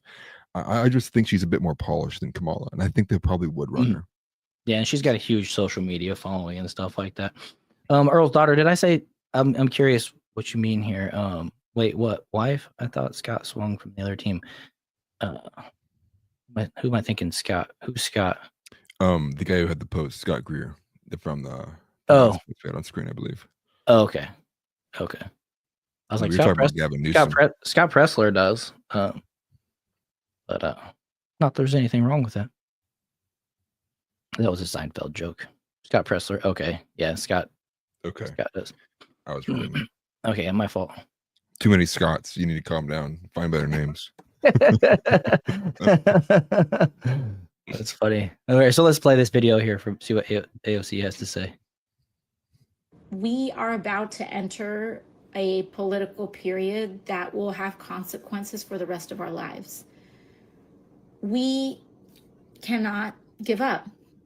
We now find ourselves in a time in history that has precedent, and we find ourselves, I believe, in a time where there are, let's say, peers in history of mass movements of people that mobilize to protect one another in times of fascism and authoritarianism. And this is the funny thing is she's referring to the conservatives and Trump when really it's coming from the left. era that we are poised to enter. Donald Trump has talked about turning the military on U.S. citizens that he deems his domestic political enemies. Authoritarians and people that he affiliates closely with and strongmen abroad in regimes like that, it is not uncommon to jail political dissidents or legislative opponents. Those are some big words. This is the world that we very realistically may be entering. Where's Alex Stein when you need him? Yeah. This is his girlfriend. So you can harass her some more. Hey, what's up, Chadwick Buffington? Yes. Good evening, Storm. I mean, well, just from that clip alone, right? She does kind of give a bit of that reminiscent of Kamala Harris, where it's like you could have definitely said that in 5 words, but you drug it out with this like, and Right. you know, and it's like this kind of like emotional kind of thing that girls do. But she still like says words that make sense though. So he's like a slight upgrade in that regard. Yeah, yeah. Oh, I see here. Earl's daughter said he thought I said Scott Pressler. I was talking about Gavin Newsom. That was Gavin Newsom that slept with his campaign manager's wife. And he was the one out there picking up trash. And Scott Pressler did start his career off by cleaning up parts of Baltimore, I think it was. And then he just kind of went from there. Yeah. Yeah. But I was talking about Gavin block Newsom. by block. Mm-hmm. Yeah, sorry for that confusion. But TNT Cycle said, I can't believe people like AOC are going to get retirement paid for by us for the rest of their life. She's done nothing to help us. And I agree. I don't think she's done anything to help anybody other than herself. I mean, she went from a bartender to now she's, I don't know how much her worth is, but she's the one that's gained the most from her political career. There is one thing though, and it's the bill that her and Matt Gaetz sponsored together, which is the one that's the anti-insider trading bill. Oh, which yeah. is like moving to make it so that you can't insider trade. You can't have like this kind of like lobbying power to be able to like know things ahead of time to manipulate the stock market. So very anti Nancy Pelosi. Yeah. Well, Pelosi kind of picked a fight with her back in the Trump's first term, in that second half of his first term, I believe. I can't remember what it was, but I know there was a little infighting going on between the two. Do you remember what it was? I can't remember what the infighting was, but people point to it as it was like a move of AOC to kind of separate herself from like the far left. Not that she's not progressive, but like she's distancing herself from the crazies that are like the Elizabeth Warrens, the Pelosi types. I can't remember what specific issue it was though. I think maybe she challenged her to be speaker, like threw her name in the running or something. I could be completely wrong. And Pelosi was like, "No, no chance." That's pretty funny. I wish I could remember what it was. Everything happens. So much happens, especially on the Democratic Party. Like I don't care to pay too close of attention to it. Well, the election years too, especially like 2024. You have so many different surprises and crazy things that happen that you end up having a weekly news cycle to a daily news cycle. Mm-hmm. Let's see here. So this is from AKA. Breaking news: new leaks indicate the DNC is putting all their eggs into the AOC basket for the 2028 primary. They feel that she's the future of the Democratic Party and gives them the best chance to win. That's 101. I mean, not 100. It has 1.2 million views. Like I said, I don't even think it would be. Oh, go ahead. It's funny. TNT Cycle said I googled her net worth. It's 3,000 and 45,000 in assets, including her 401k pension plan that owned at least 15,000 in student debts. I don't believe Google. Yeah. Smart. Very smart. Right. Google's in the bag, that's for sure. And if anybody's joining late, I know Chadwick just got here. There's probably a few others as well. We actually just had Dan on for a short period. So the first 40 minutes of the stream was us talking to Dan and getting his opinions and getting his insight and his defend the guard legislation that he's pushing all over. So if you're interested in that, just make sure you rewind. Yeah, it was excellent. I highly recommend it. Everybody take a look if you came in late. That's a good point. Let's see here. This person, Aristophanes, I'm not sure who that is, but Aristophanes, whatever. Tomato. Aristophanes. I'm sorry. Vance versus AOC would feel like Tumblr versus 4chan all over again. Breaking the U.S. Representatives Democrat AOC is considering making a run in 2028. Is there any audio with that? No, it's just. Yeah, it should have been a GIF, not a video. I don't know why they do that. Trying to get people to click on it. But that seems to be the likely look ahead right now. But then again, everybody kind of thought that it was going to be Donald Trump versus Ron DeSantis, but that ended very early. So I like to remind people, things can happen so quickly that, it's hard to really kind of estimate where it may be. And, I'm kind of one to think too, I think JD Vance will have some strong challengers. Part of me thinks the reason that Vivek even turned down the governorship and some positions here in Ohio was to be in a stronger spot to run for president come 2028. I think he would be somebody that would want to challenge JD for that spot. Well, less obligations too. If he wins midterm election, then he would have to step down after 2 years. Right. Type of scenario. It's just a little bit more messy, like when it comes to that. That was kind of why I thought it was dumb for DeSantis to throw his name in the hat this last time around, because he still has 2 years to serve, and he's been good to Florida, and emergency replacing him could be bad for me personally and all Floridians or whatever. Just forcing that midterm, midterm election. I guess I don't know what that would be called. Special election had he won. But I guess if he would have won and then Matt Gaetz stepped down, he would have probably been the front runner for that. I don't know. It's all hypothetical. But it was like the top diss against him was like, it wasn't your time, man. Like he was not able to even really kind of put a dent into the mega base. Everybody was like, why are you doing this now? Like, you're just separating us, and it backfired on him. I mean, I think Ron DeSantis lost support for putting his hat in the ring. He did. He definitely did. And it's not even his fault. It was the team that he built around him. I mean, just hate to talk junk on X, but they made a lot of improvements to Spaces and everything since then. But the way that he announced it on Spaces, and it was just so botched, had to make everybody wait. And by the time that he actually came on, everybody knew what he was going to say. It was very anticlimactic and already, gave fuel to the people that were going against it. And then you hear Tim Pool talk about it even anytime he would have some engagement with somebody from the DeSantis campaign, they always came off like just totally cringe or misinformed or whatever, and Right. it just But didn't yeah, serve him Christina Pashaw. any purpose. And then MAGA hated him for going up against Trump. Right. Separating the base. A lot Yeah, of it was from Christina Pushaw, who I think was his campaign manager. But one of the big shining moments for Tim even was when he got back and forth between Will Chamberlain as well. Will Chamberlain ended up early on supporting Ron DeSantis and put the Gator in his bio and all that. And there were like some really harsh points there too. But what came down to a lot of like the social issues, right? Like all of like the Republicans who were a lot more like Ron's a bit better. He doesn't have the potty mouth, so he kind of captured some of that.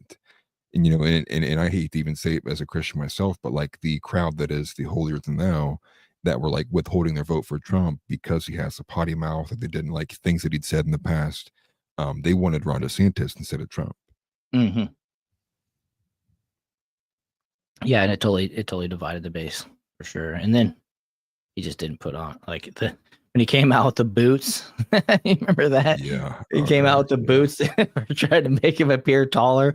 Oh man, he got memed to oblivion on that one. And like I Every said, 1,000 likes, I'll make the boots bigger. I like Ron DeSantis, but that was just these multiple bad moves. He was totally being led astray by folks that didn't have his best interest in mind. Is my opinion. No, well, one thing even about DeSantis, not to stick on this too long.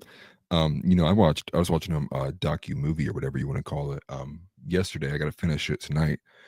Where something I didn't even realize, where Ron DeSantis actually signed like anti-Semitism legislation while he was in Israel for Florida, Yeah, infringing on things like the First Amendment rights. I didn't even know that's a thing, but apparently there was a large pushback yeah. Anomaly for him doing actually, that. the YouTuber Anomaly, he made a big stink, and he didn't let DeSantis live that down. He basically infringed on.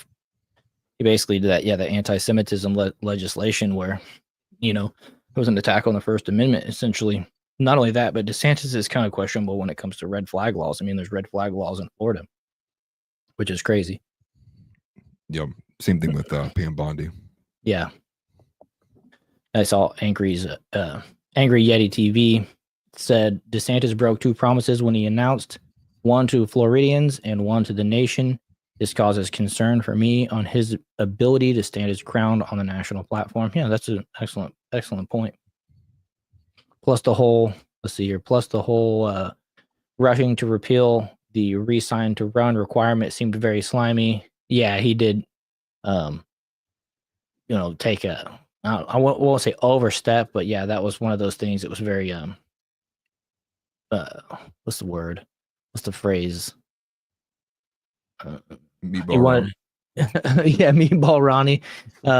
Just self-serving, I guess, would be the best way to say it. He wanted to make sure he didn't lose his governorship if he didn't lose the election or didn't, win the election. And so, I just remember seeing all those memes of Toy Story where Andy drops, I think it's Woody, and it's like, I don't want to play with you anymore, but it's the mega base, and they're dropping Ron DeSantis. that's true. Just me said, I love Ron. He should have never ran against Trump. Big mistake. Yeah, that's right where I'm at too. He just, being so tone deaf to the surrounding is a red flag.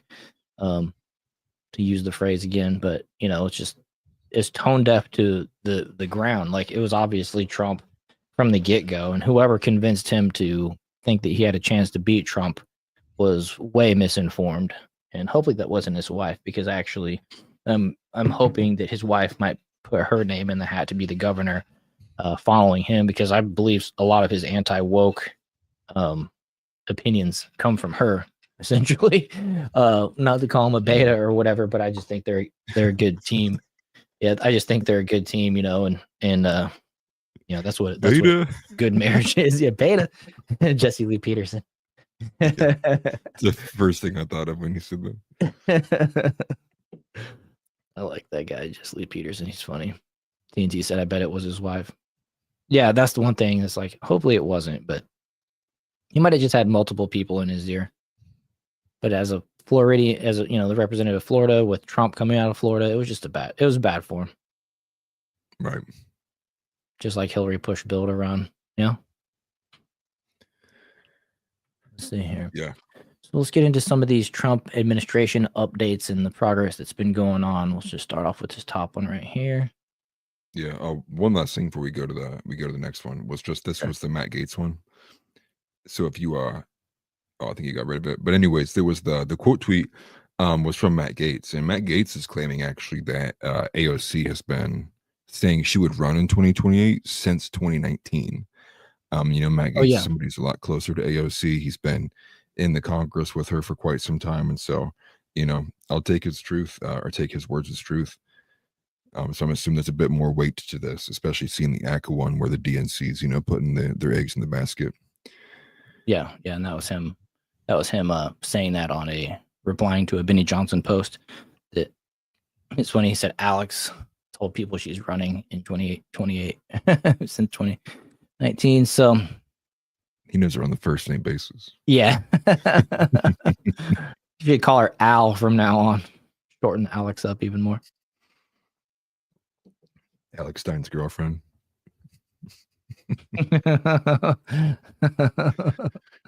Earl's daughter said, "I'm all about loyalty. Ron may be serving Florida well, but he lost my respect after the presidential run." Yeah, he lost a lot of people's respect. I think that hurts his future candidacy. Future as it pertains to being the Republican nominee for a while. Maybe I don't think 2028. I don't think we'll forget that quick, but maybe. But I doubt it, considering there's so many other people that are going to be more MAGA than he is, in my opinion. I think I'd actually take Vivek over him. Vivek would have been my choice over Trump, or not over Trump, instead of Trump if Trump wasn't in this last election, which a lot of people gave me flack for. I remember commenting on some other channels, and they did not like that I said that, and it was just like, whoa. Like I can't believe I'm actually getting such like negative feedback from mentioning Vivek's name. Yeah, well, probably because stemming from the fact that he's not a true conservative. Well, he doesn't have he's the a lot more track libertarian. record. Yeah, and he doesn't have the track record. But after the next 4 years, if he leads Doge, if him and Elon do well by Doge, which one of the unfortunate things about it is they don't have a whole lot of authority apparently, but I still think the recommendations are going to be taken seriously and all that. So I'm still holding out hope that Doge is effective. I also totally forget to pop out my live chat from X. I probably missed so many things in there. You can do that? See, I don't even know how to do that. I did it some time ago. I'm trying to remember how to do it again. Let's see. Sorry, guys. I want to figure that out. I don't want to ignore people from X if they're commenting. It doesn't put it in my feed automatically, unfortunately. So yeah, if you guys are on X commenting, it's not intentional that we're ignoring you. It's that we are still a work in progress. And we're still figuring this stuff out. I got it. And it sucks too, because if you're not on the chat, they'll disappear. They go away. Yeah. So how did you figure that out? I had to make mine full screen. I'll make mine full screen after you actually click on it. The chat thing will appear. Oh, sorry. Yeah. No, you're good. And then you can you just pop it out. There's I think it's 3 dots to pop it out. Or there's an arrow button, I think. It's pointing directionally. I don't see it. Okay. Well, I'll mess with it later, I guess, even though. Let me try one more time. Entertainment. Oh, yeah. You gotta click on right. You gotta click on the post and then click on the live. So it actually goes from you're watching it in X post form to it's in you're watching the show form. If that makes sense. Yeah. I could probably describe it better, but it made sense to me. Pin to your profile.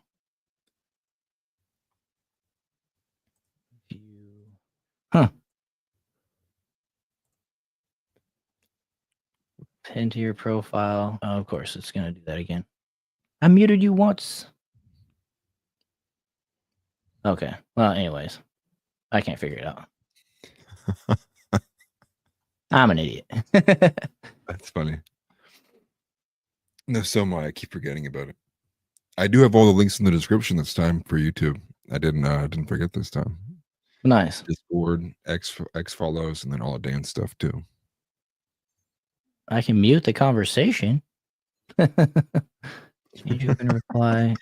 Post analytics. Okay. Well, my bad. I'll figure that out in the future, you guys. But I see it's got 22 views. Now. So yeah, my bad. If you want to engage in the conversation, by all means, you can come check it out over on YouTube, or it's up on Rumble as well if you're a Rumble person. Oh, I see TNT Cycles posted some. Is this breaking? Must be, because Kash Patel is our new FBI director. Ooh, I hope so. I saw that it was. It's weird. Andrew Bailey was being floated as someone to potentially take over as FBI director, and I was like, well, dang, that's like a win-win situation right there, in my opinion.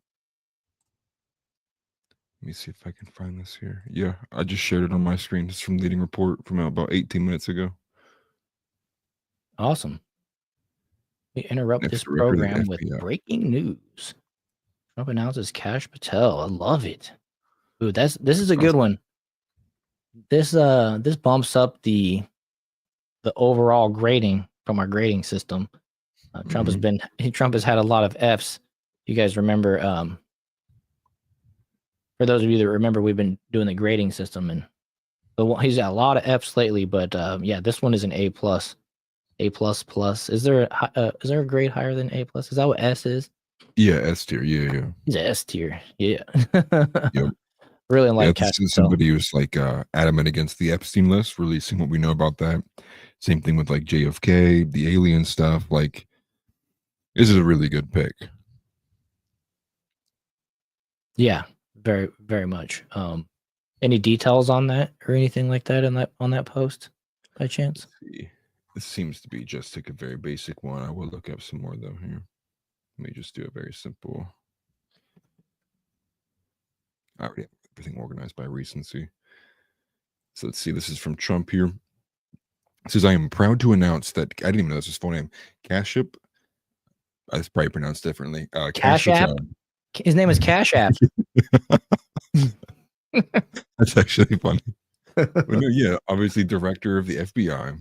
But he says a brilliant lawyer, investigator, America First fighter. He has spent his career exposing corruption, defending justice, and protecting the American people. He played a pivotal role in uncovering the Russia hoax, standing as an advocate for truth, accountability, and the Constitution. He said he did an incredible job for my first term, where he was the chief of staff at the Department of Defense, deputy director at National Intelligence, and senior director for counterterrorism at the National Security Council. Kash has tried over 60 jury trials, and the FBI will end the growing crime epidemic in America, dismantle the migrant criminal gangs, and stop the evil scourge of human and drug trafficking across the border. And says he'll work under AG Pam Bondi to bring back fidelity, bravery, and integrity to the FBI. Well, that's awesome. It would be even awesomer if he was working under Matt Gaetz, but no, I'll take it. This is fantastic. Go and play that. Yeah, I was going to say, this is the one that I think he talks about the Epstein list on here, if I remember correctly. Make sure the volume's okay. I hope I shared my sound. Let me know if you don't hear it. Need a 24/7 Yep, declassification office, whatever you want to call it. Transparency, truth, whatever. I don't care. Sits in the White House, reports directly to you, and you take incoming from the United States of America. I want JFK. I want the 9/11 files. I want this. I want that. All the FBI, and this is a tool, this is something we didn't cover. What the deep state uses the most to cover up their corruption is an illegal application of the classification system. Remember the Lovebirds text from, this is a beauty, the Lovebirds text from FBI, DOJ land, Russiagate, Strzok and Page were texting each other. They were running the Russiagate investigation against Trump. They were the head of the counterintelligence unit at the FBI, and they're having an extramarital affair together. Can't make this stuff up. They're sending each other texts about how much they hate Trump and are going to create an insurance policy to stop Trump.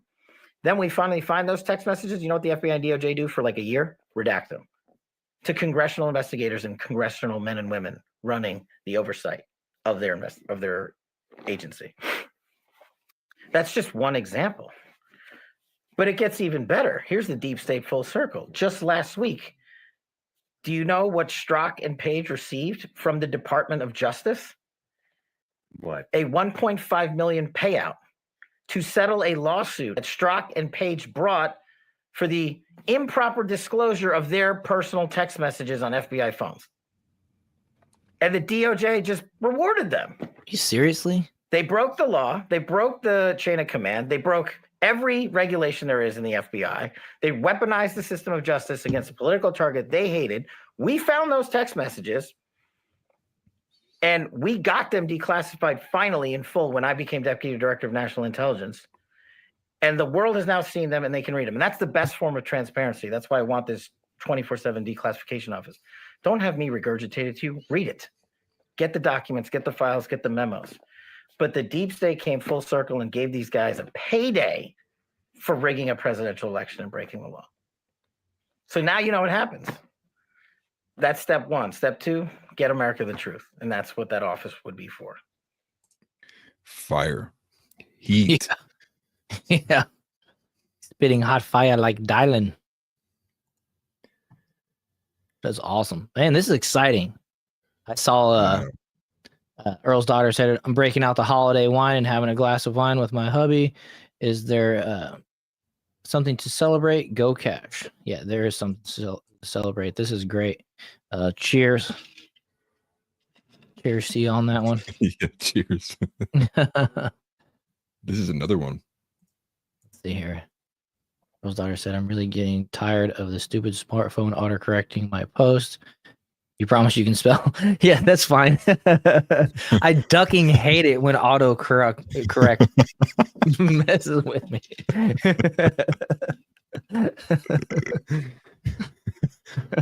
I don't believe you, Earl's daughter. I think you are a terrible speller. No, just kidding. I have a friend who like autocorrect solos him.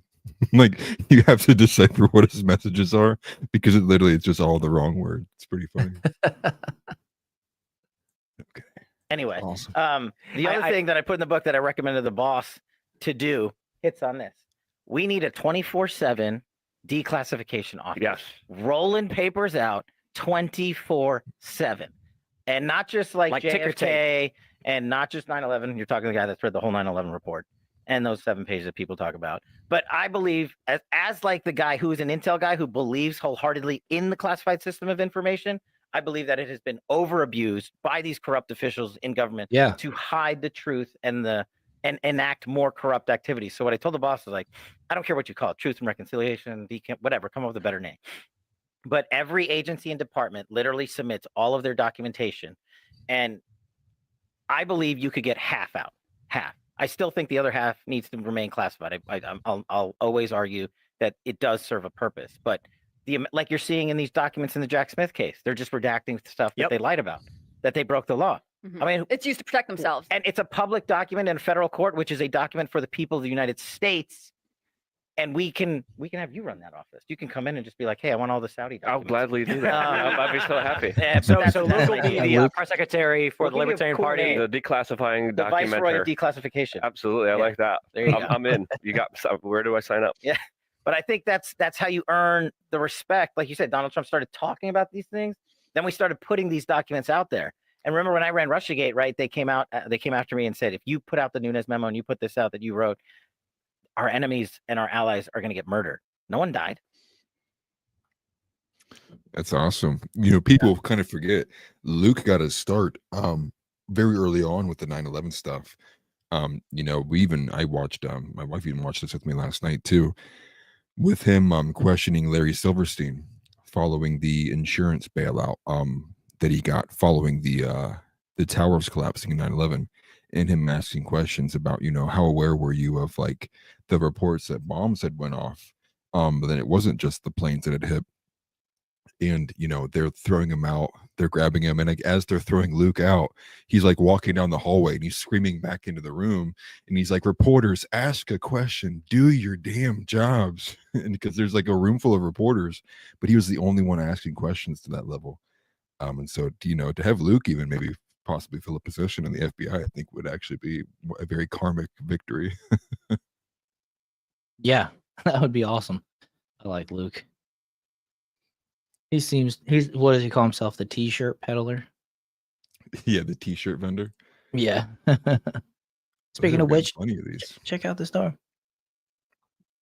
Got some cool America First gear in there. Yeah, right. What do they shameless plug. Shameless Yeah, plug. Check out the store. It's like it's like what Dan was saying earlier. I have a hard time pimping myself out when it comes to asking people for check out the stuff or whatever.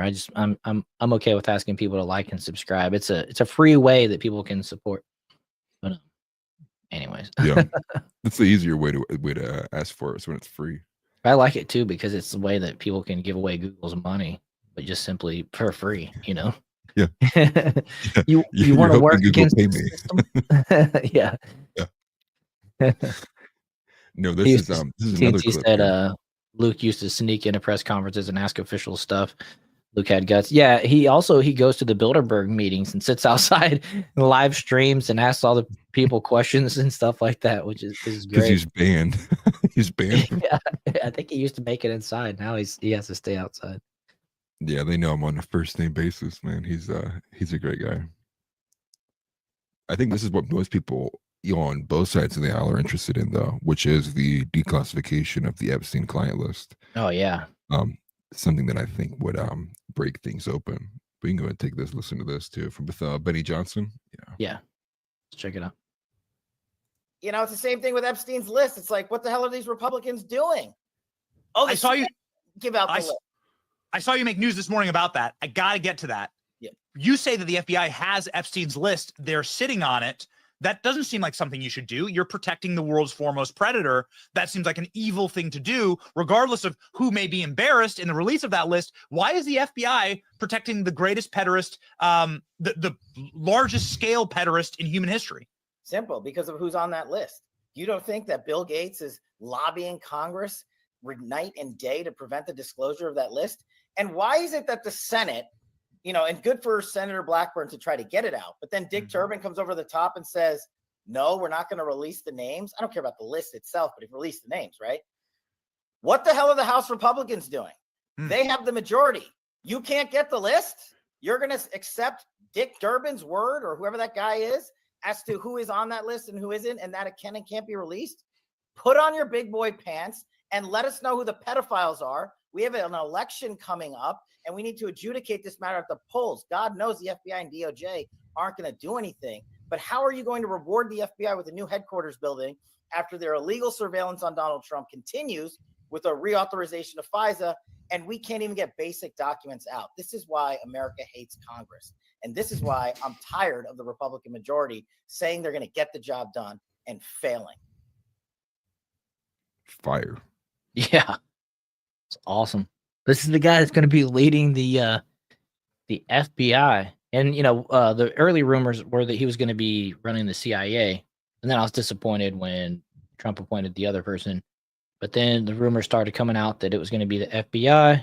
And it's come to pass. So that's awesome. And here we can even see a little bit of confirmation. This one's from dailymail.com. Breaking news.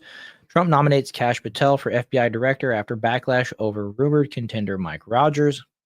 Donald Trump announced he intends to nominate Kash Patel. His name is either Ketchup or Cash App. I can't figure out which one.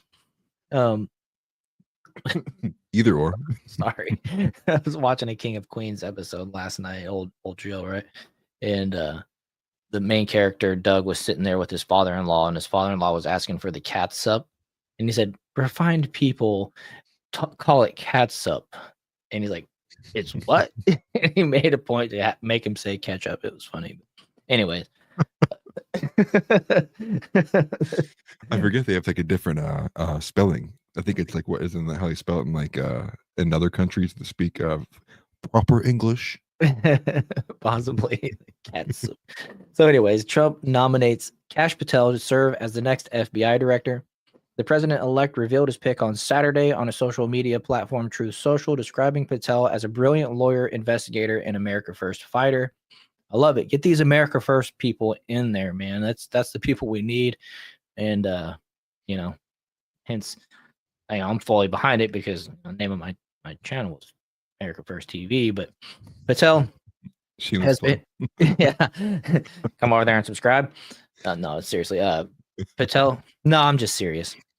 Patel has been competing for a job with former FBI agent and Congressman Mike Rogers before Rogers was dismissed as a candidate last week after he was opposed by several MAGA Republicans in Trump's orbit. As he announced Patel for the top intelligence job, Trump praised the MAGA loyalist as a fighter who has spent his career. Sorry, I'm fighting heartburn. He spent his career exposing corruption, defending justice, and protecting the American people. He played a pivotal role in uncovering the Russia hoax, standing as an advocate for truth, accountability, and the Constitution, Trump wrote. Kash did an incredible job during my first term, where he served as Chief of Staff at the Department of Defense, Deputy Director of National Intelligence, and Senior Director for Counterterrorism at the National Security Council. Kash has also tried over 60 jury trials. Patel joins a growing list of controversial Trump cabinet picks expected to be opposed by Democrats in Senate. Confirmation hearings also including Secretary of Defense nominee Pete Hegseth and RFK Jr. for HHS Secretary. It's going to be funny when the Democrats go up there and try to oppose RFK Jr., a lifelong Democrat and a Kennedy.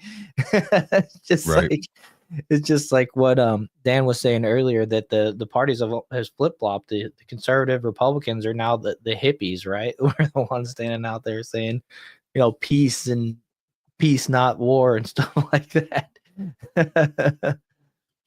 Earl's daughter said competing. Mike never had a chance. Trump said he was never even considered. Fake news. Yeah, that's actually true. I remember that.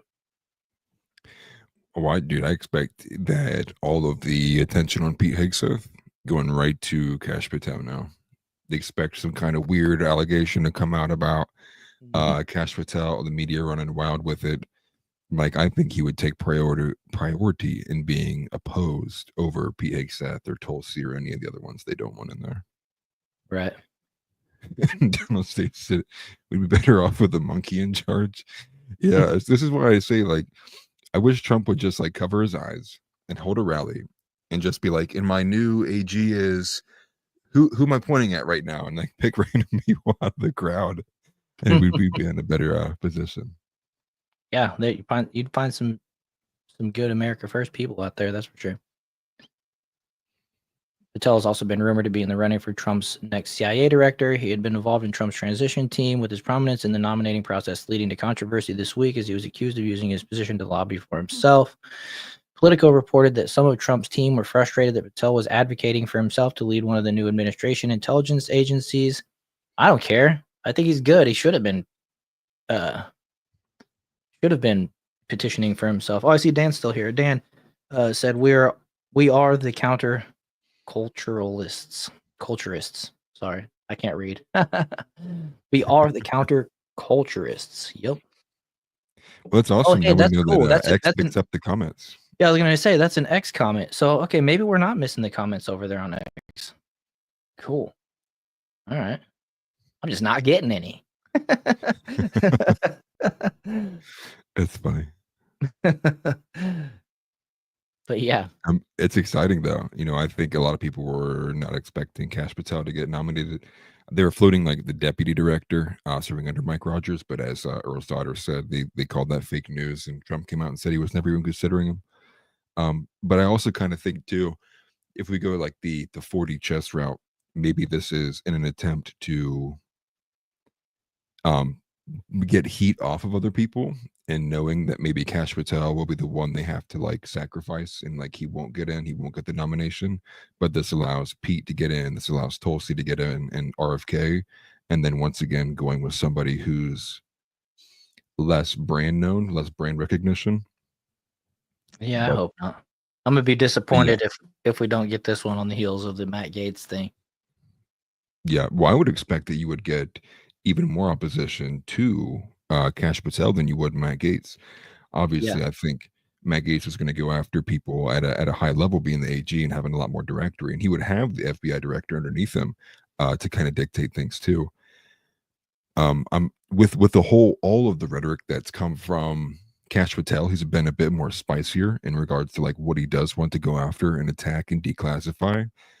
I think Kash Patel may be one that a lot more Democrats feel the hot seat coming, and so maybe they're a bit more keen to oppose him, and even Republicans too. You know, the rhinos as we call them. Yeah. Yeah, I don't know. I feel like Matt Gaetz would be that candidate that he kind of throw to the wolves, nominate. Okay, we'll switch it up on Matt Gaetz, but you gotta approve these other folks. I don't know. Well, I thought so too, but Matt Gaetz kind of stepped down super early on. Too early. You know, nominations don't come out until like middle of January. So I think they've still got enough time where they can at least burn out another candidate or nomination. You know, running media narratives and having time to build these allegations of cases, whether it's like, you know, the essay route or some other route they want to go with. It kind of soils it in the public's eye. The thing is, I feel like Kash has like an impeccable record. There's never been like an inkling of accusation against Kash for any type of, you know, wrongdoing of any of that type of sorts that we saw, you know, accused Matt Gaetz, which of course we don't believe, but I don't know. They're gonna have a hard time not approving Kash, in my opinion. And you know, the ones that do oppose, or they're just gonna need to get primaried. I mean, they'll just join the list. I if there is any, I expect it to be the same 4 people that were gonna oppose Matt Gaetz. Those 4 Republicans, Mitch McConnell, and then the other 3, I can't remember them. But trust me, that list is written down. That list is written down for the next primaries. That's for sure. But he's a threat. But he's a threat to all those people that have been protecting, you know, classified information, like kind of what Kash was saying in some of those interviews. You know, some of these people might be exposed in that or whatever, and you know, I don't care, expose them. But what are you gonna say? Right. I was gonna say, you know, puts them in that spot where they're like, why are you opposing Kash Patel? It's like Kash Patel wants to uncover 9/11, JFK, and the Epstein client list. It's like, so which one of these are you opposing? You know, Right. like, exactly. Why are you interested in opposing him? Yeah, which one are you involved in? Yeah, DNT made a good exactly. point. Kash needs to release the number of FBI at the J6 investigation. Yeah. Just the amount of FBI that were undercover that you know, might have went in and led people around and stuff like that as well. I mean, we know the FBI Kash is gave one of the ones who pointed out. Oh, go ahead. My bad. I was just gonna say, we know the FBI gave a nice pass to the one person that we saw on camera multiple times saying we need to go into the Capitol.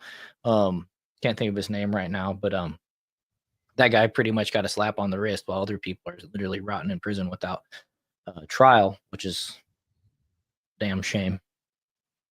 Yeah, well, I was just gonna say he was super open and very early on about the Ray Epps stuff, pointing out how Ray Epps was being handled, you know, how he was like you know, how he was like listed and then unlisted from like these watch lists, and then, you know, he brought a lot of eyes to that man specifically, and just like how fishy it was, and how and just by nature of what happened there, it's like he's definitely an informant.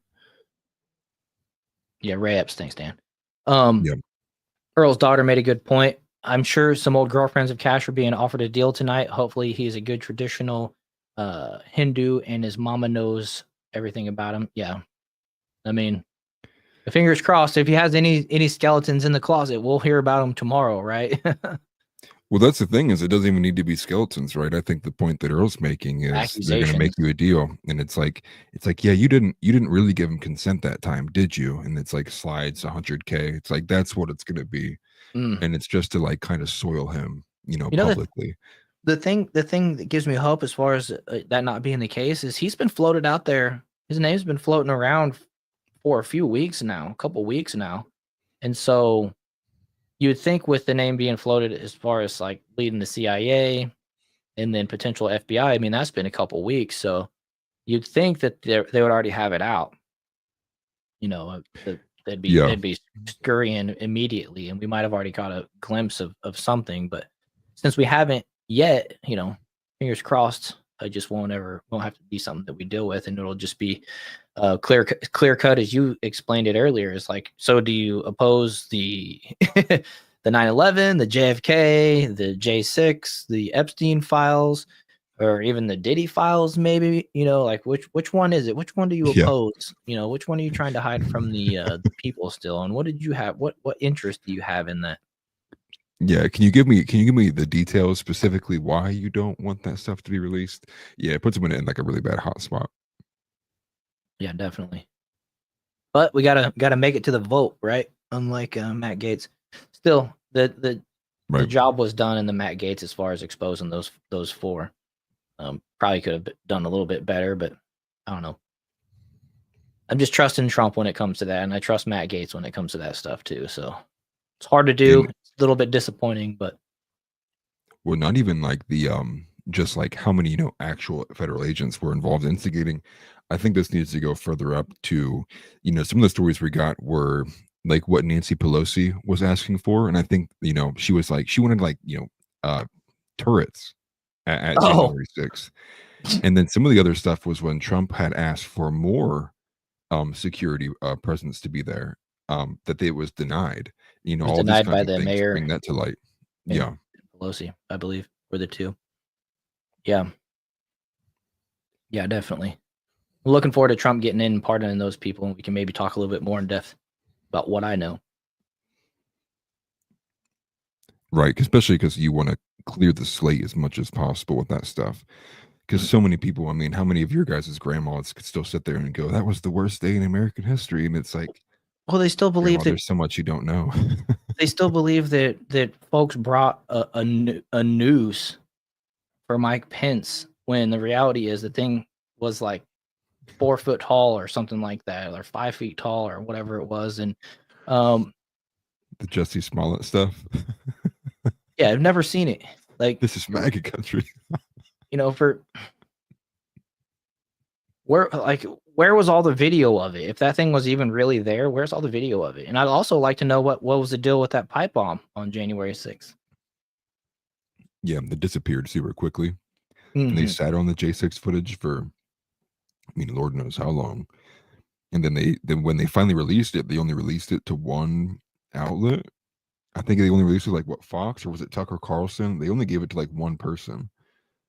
Yeah, they gave it to Tucker, and then for some reason, like, you think he would have just went and like straight downloaded everything and kept it, but it was just like loner. Like maybe they broke out the little tab on the VHS tape and he couldn't record it. Yeah, right. For those of you that remember VHS tapes, I think that Well, I means mean, you can't record over it. But I mean, I just think too, like in regards to the J6 stuff, you know, I'm thinking of it now, like all of those guys who are essentially what we would consider cruel and unusual. Maybe not even cruel and unusual is not the right word, but lack of due process. Kind of holding them for extended periods of time, and then, you know, not giving them charges or taking forever to hold them in charges. Then there's the stories of how many have been sitting in solitary confinement.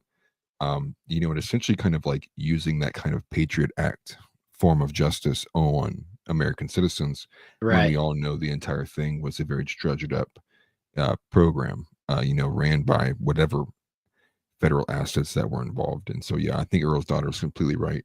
You know, getting a disclosure on that level to kind of break apart the narrative and put it on like the biggest silver platter you can and be like, hey, like, remember this thing they lied to you about for 4 straight years? Yeah, it's all bogus. And these are the people who are involved. yeah, And I think that's the disclosure America needs. and furthermore, as it pertains to that day, like to see the guy that shot Ashley Babbitt in the face maybe face some repercussions, because that wasn't a self-defense act, in my opinion. I mean, it was a scared dude that had a bad track record of keeping track of his sidearm, and I believe the story is somebody else found his sidearm and loaded in one of the bathrooms. He's like took it out, put it on the counter, and walked away from it or whatever. Dude that probably shouldn't have been there in the first place.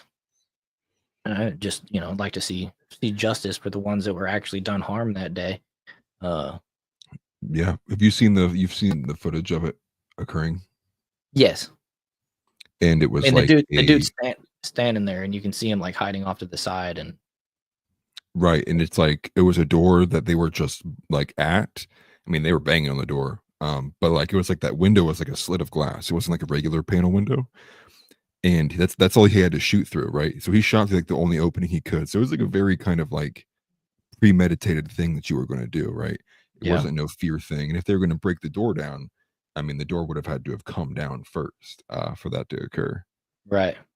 Well, I think she broke through a window and was trying to climb through the window or something like that next to the door, and the dude was standing there like pointing the weapon for a minute, which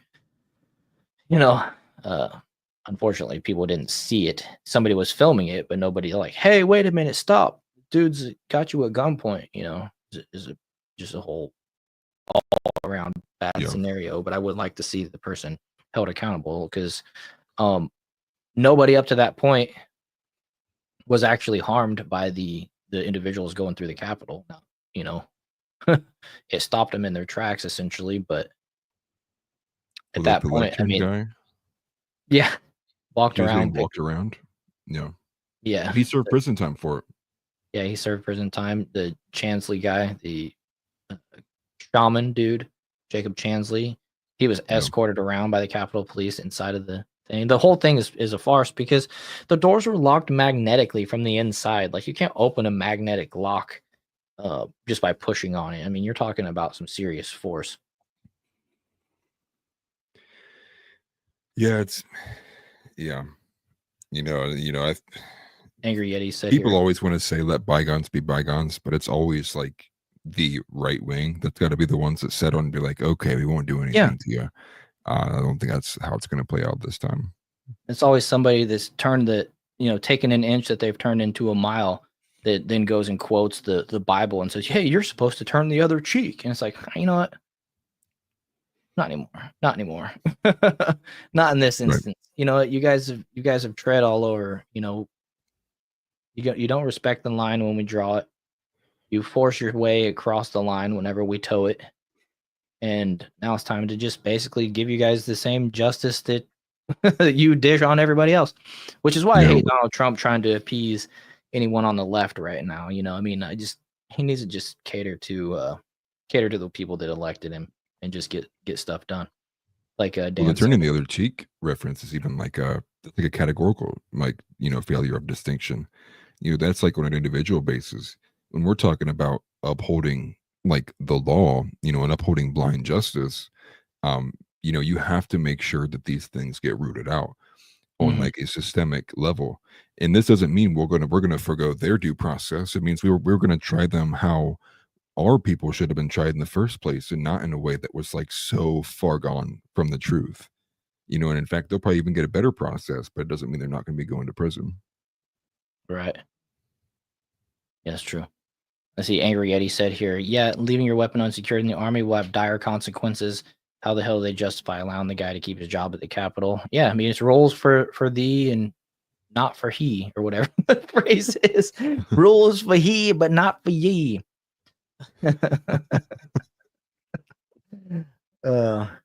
Yeah. Right. TNT said the video of Ashley getting shot is disturbing. She posed no danger to him. He had to really try to get. Yeah, exactly. Yeah, he did have to try to do that. And that's the Right. thing. I mean, everybody that they had gone past, all the Capitol Police, everybody that they had gone past at that point, weren't in danger, in my opinion. And what's that guy's assumption that he was in danger? It wasn't self-defense. It was just straight up cold-blooded murder, in my opinion. Yeah. Or you just got terrified and just let it loose, right? Like, either way, it's just like it's for nothing to happen to that guy, right? It's just I like what House Leotardo said here. Turn the other cheek when they reject the teachings of the Bible. They don't get to slap you in the face. Yeah, I like that. right. Right. Spot on, brother. Yep, exactly. Out of control, acceptance of intolerance. So let's go on to this next here. The Trump administration updates. The New York Post is reporting there's been a 1,514% surge in Americans looking to move abroad after Trump's election victory. Which, you know what? See ya.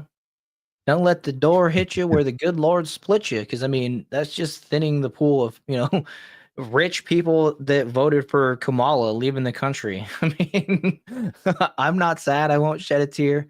Yeah. But whenever you do this type of stuff, I don't think you're you basically are giving up your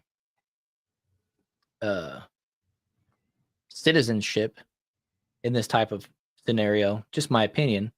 So whenever you come back in, you might have to sneak across the southern border and get put on the CBP1 app or whatever it's called to get back in, rather than just come right on in and come and go at your leisure, just to essentially affect elections and then leave whenever it's convenient to you.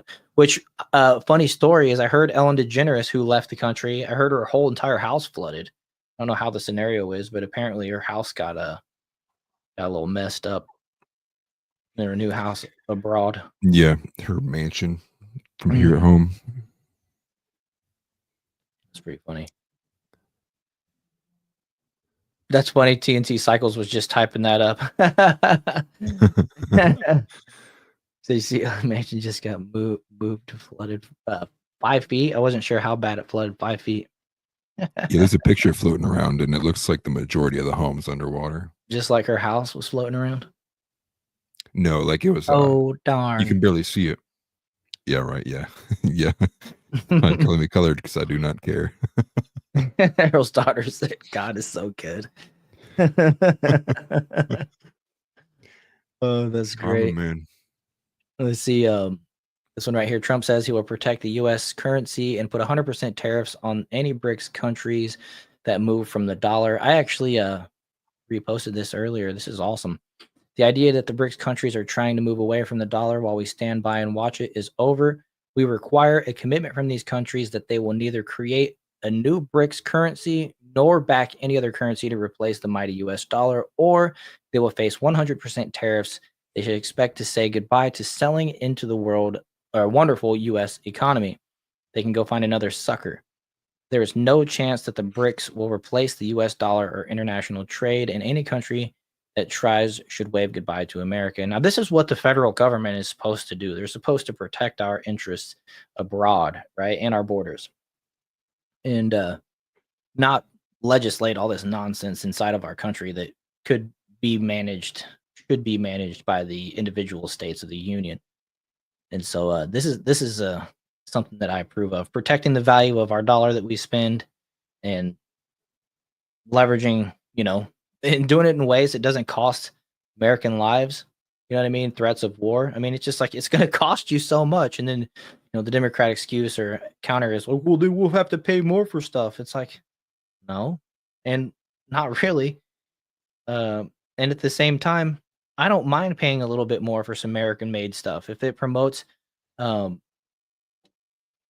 United States getting back to manufacturing our own medications, our own, weapons, goods, all that stuff. I mean, it's good for you and me if everybody has more well-paying jobs. We'll be able to afford the little bit of increase in American-made goods.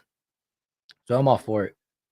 Yeah, I'm partially conflicted on it, just because it's another kind of, what's the word, American empire kind of move, right? Like, well, we've always moved. Go ahead. Well, I was just going to say, because BRICS is an alliance against NATO. They're like against us. Their sole purpose is to like oppose the liberal world order as we've created it over the last, so however many years. Yeah. And that's what upholds the value of our dollar, really, is the fact that majority of these other countries use it. Not that it's backed by gold like how it used to, or not that it's backed by really oil. Right. So hopefully this isn't a move that kind of gets us away from that energy independence. I would prefer we could move into a direction that is energy independence. But I think, ultimately, I think that they might just go away with it. And so I support the 100% tariffs. Make it so these countries that we're not aligned with, we just go, okay, you want to do business with us, you're going to face consequences for that. Yeah. Yeah, definitely. And the reality of it is, I think these countries will fold and not try to move away from the U.S. currency because historically we fought wars. We've sent folks to die in these wars to protect the U.S. dollar being used, and so the threat of tariffs is a better way about it, in my opinion. Better than Yeah, threatening TNC or says that starting wars. if they create a new currency, if you read right underneath, it says neither create a new currency nor back any other currency to replace the mighty U.S. dollar. So really, it's us trying to hold them to maintaining their use of the U.S. dollar and preventing them from moving Yeah, off of the U.S. dollar system. And that's where I'm kind of conflicted in the American empirical standard of being an empire, of yeah, like controlling to a degree all of these other nations, especially ones that are entirely opposed to us. That's not me saying it's like you should be opposed to American values by any means, but it's more of that like, well, in order to police this, if they disagree with it, I agree with the tariffs rather than the standard of let's go put a military base 100 miles away from your capital, and then we'll see if you want to back away. So I hope it's just the tariffs and not more of a signal that we're going to like put boots on the ground by any means or do some kind of military operation. right. I know the one thing that the Biden administration allowed to happen was that Saudi Arabia can now sell oil in any other currency that they choose versus the US dollar, which is something that we did a lot of work to get in place essentially, and then they just handed it over. And that's unfortunately, I agree with you when it comes to the empire, but at the same time, if it's just like the Air Force base that we abandoned in Afghanistan, um, when we left it, in Biden's botched pull out from Afghanistan, it wasn't destroyed. We didn't blow it up and make it useless. China moved in, and now they're using it. You know what I'm saying? And that was our Right. the closest Air Force base that I know of to China's borders. So we gave up a pivotal, multi-trillion-dollar Air Force base in the scheme of global positioning and stuff like that, which was a net loss to us and our country as far as leverage and stuff like that.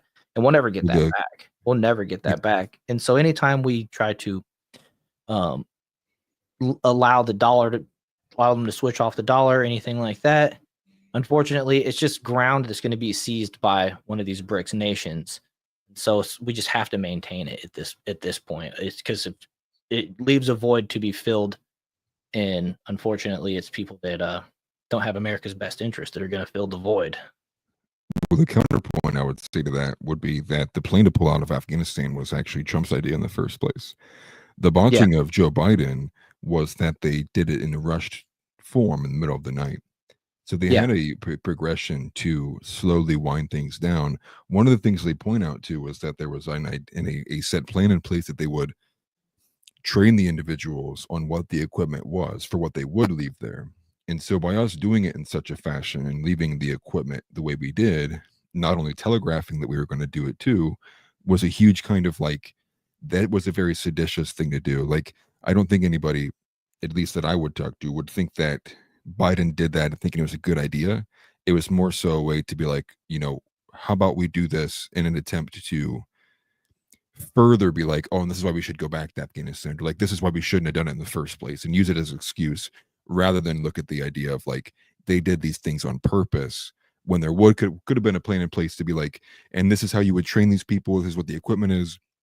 Because you're exactly right. We leave it behind and then it gets overtaken. These weapons find their way into into the terrorist organizations. They then get used against other people.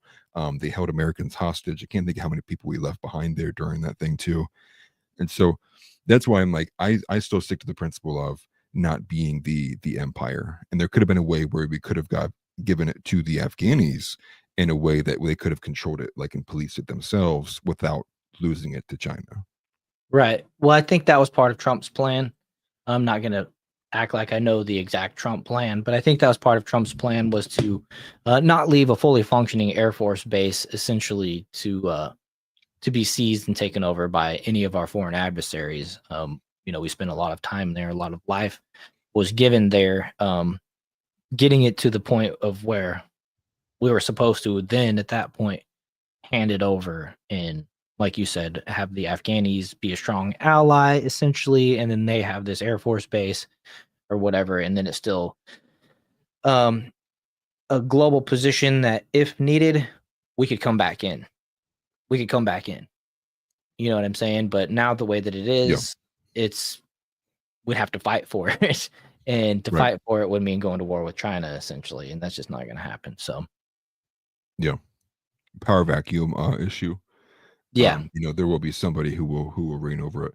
And I think it even speaks to the fact of like, there's a specific reason why some of these cultures haven't developed their own high level technologies as well, like their inability to maintain it, understand it, interact with it, advance it.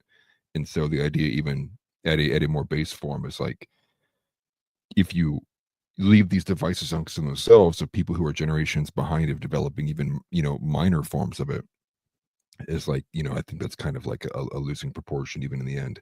But that speaks to even the original sin of like, we should have never been there in the first place. Yeah, true.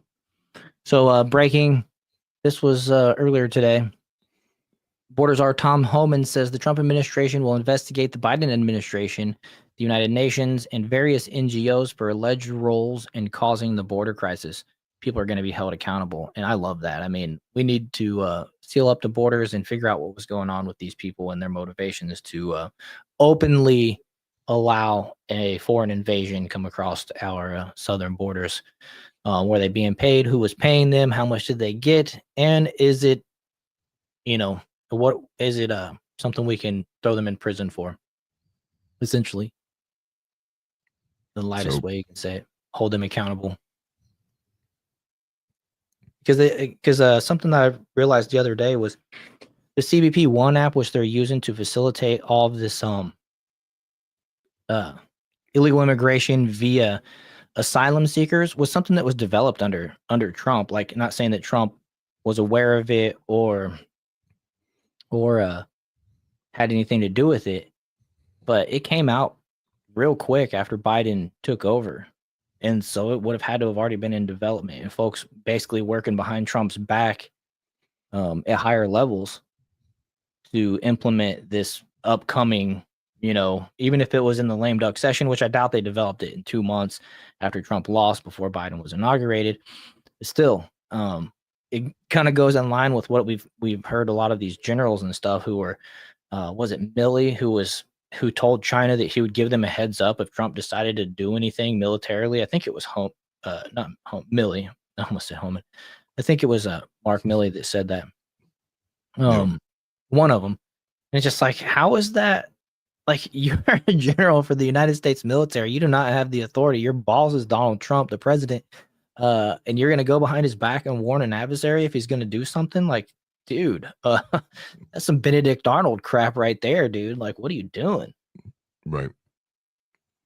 No, and to kind of connect all of these together, because I do see houses coming in there, and I don't want to derail the conversation either, but just know I agree completely with that.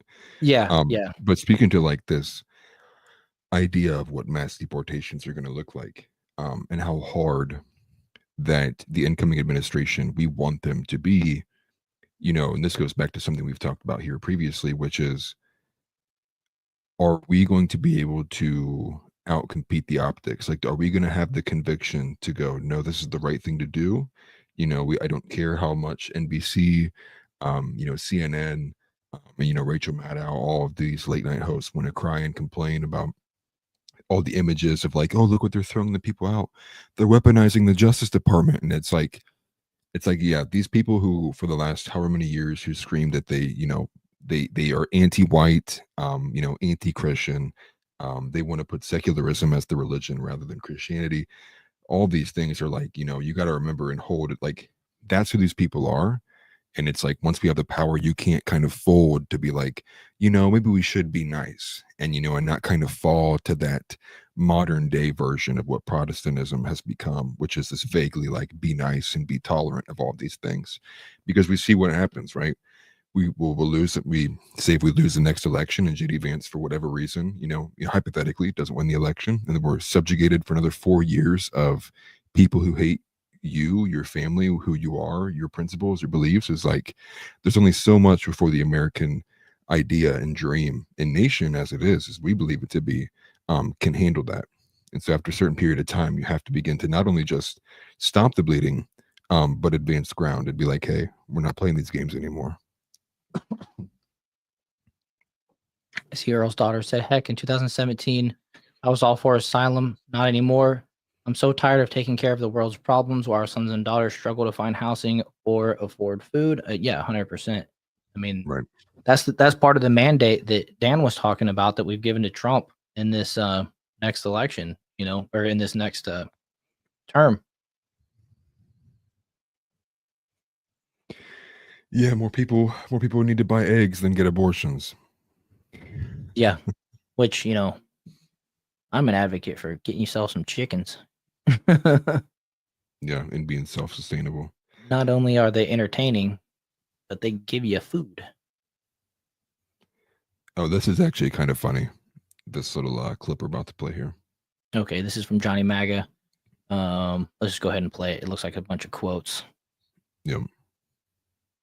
And if he wants to go longer, he said, the answer is yes. Unlike Kamala, who won't take one question. You just got the easiest in the business. There's something wrong there, right? She's not that bright, sir. I think But that's she, it. you know, I say she's the worst vice president in history, but she's also the best looking. Do you think she's good looking? Given the competition, her or Dick Cheney, sir? Now when people Yeah. listen, it'll start. Oh, very good. And if he wants to go longer, he said, the answer I'll take Dick Cheney. Yeah. Just another diss from Trump. I thought it was pretty funny. That is funny. is yes. Unlike Sorry, I messed up. I accidentally pressed to minimize it. No, it won't. There we go. I had to use the old escape button. Clutch. The old escape button coming in clutch like it's supposed to. Let's see here. Let's move on here to breaking. Kamala Harris is still begging Democratic donors for cash weeks after overwhelming election loss, having raised $1.5 billion, spent it all in just 15 weeks of campaigning and ended up in debt. And I mentioned this the other day, but I'll say it again. I think it was a post from Kevin Sorbo that said that even $1.5 billion couldn't buy an election in this Biden economy or something like that. Which made me laugh. The inflation, Biden's inflation, everything is something like that. He blamed it on. So good.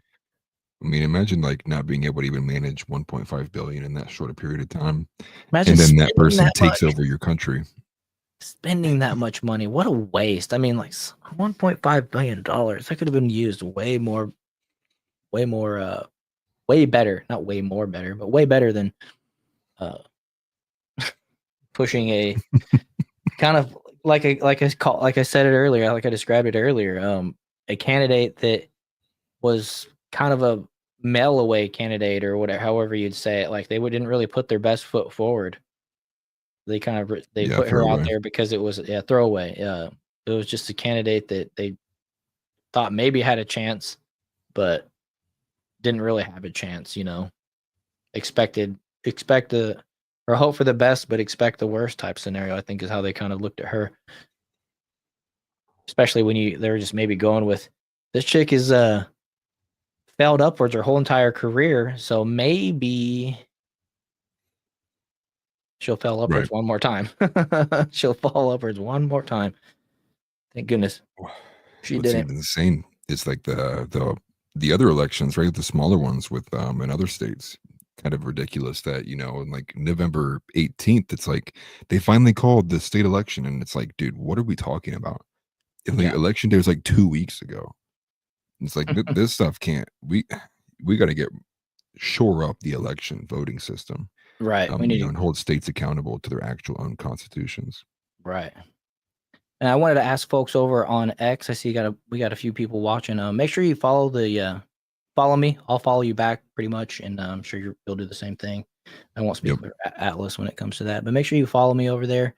We're streaming 2 times a week, every Wednesday and Saturday. We start at 6 p.m. and we kind of just go for 2.5, 3 hours. Seems to be the going rate lately. And we got some good guests coming up. So it's definitely worth checking back in the future. And we love engaging everybody in the chat and stuff like that. We have a good time. We also have a Discord that you guys can join. That description I don't have on X, but now that I'm saying that, I should probably put it in my profile description or something like that, so folks can at least find the Discord. But we do have a little growing community over there as well, and love to see anybody join. But like I said, make sure you follow and then repost this and help us get some more eyeballs. I appreciate that. Facts. Yeah, Discord's in my description. If anybody wanted it real quick, you can just jump over to mine and click on the description for the Discord somewhere. Yeah, definitely. Let's see here. TNT said James Carville is questioning where the money went.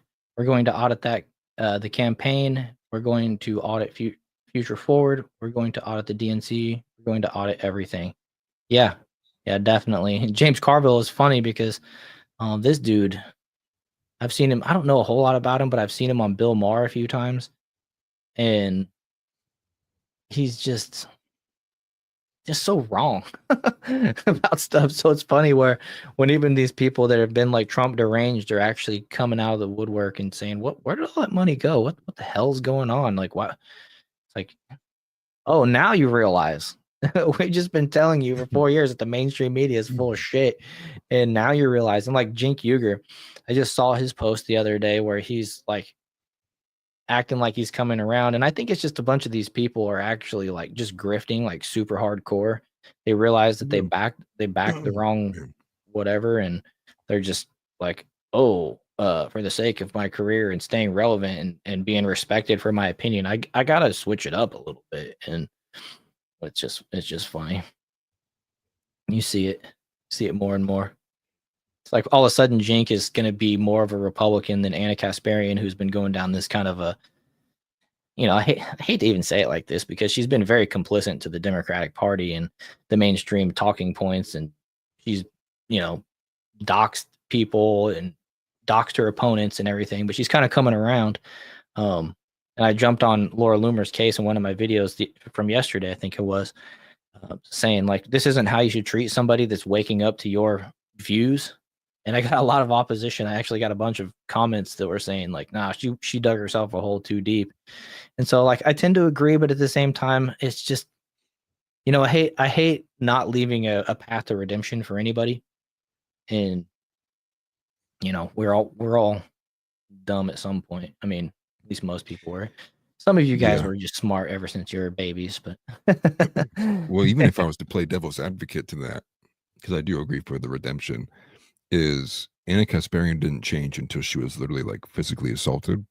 Right. So the example of her setting is like, will people not change their ideas until it actually happens to them? And then it's like, that's a poor example to set. It's like we needed to like the time to turn to the red pill is like, probably a few steps before that. And being able to see things like with clarity well before like, someone on the subway decides they want to do whatever to you. Because if we kind of just like default and be like, well, they'll turn eventually, it's like, well, the eventually is like, threatens their like life and livelihood, so I think in that aspect, I think going hard at Anna Kasparian also while she's on this like track of redemption, to the audience that follows her, maybe can kind of, ding a light bulb before they have to go on the subway and experience the same things. Yeah.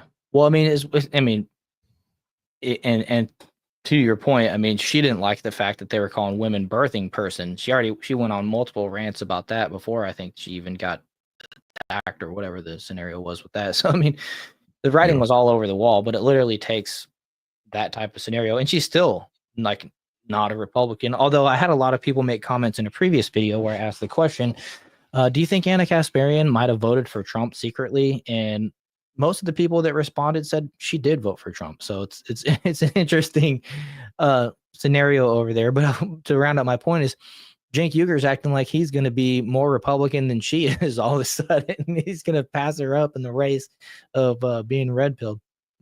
And that's not true. They're still going to be Democrats, or at least he is. There's no way that you can be so anti-Trump and pro men and women's sports and all the things that they've stood for so long and then just completely reverse on everything, even though they're going to act like it. But that's just for the sake of saving their careers. And maybe it's the fact that the funding dried up. You know, these people were in the bag for the Democratic Party. We know Harry Sisson was being paid a lot of money, literally from the DNC.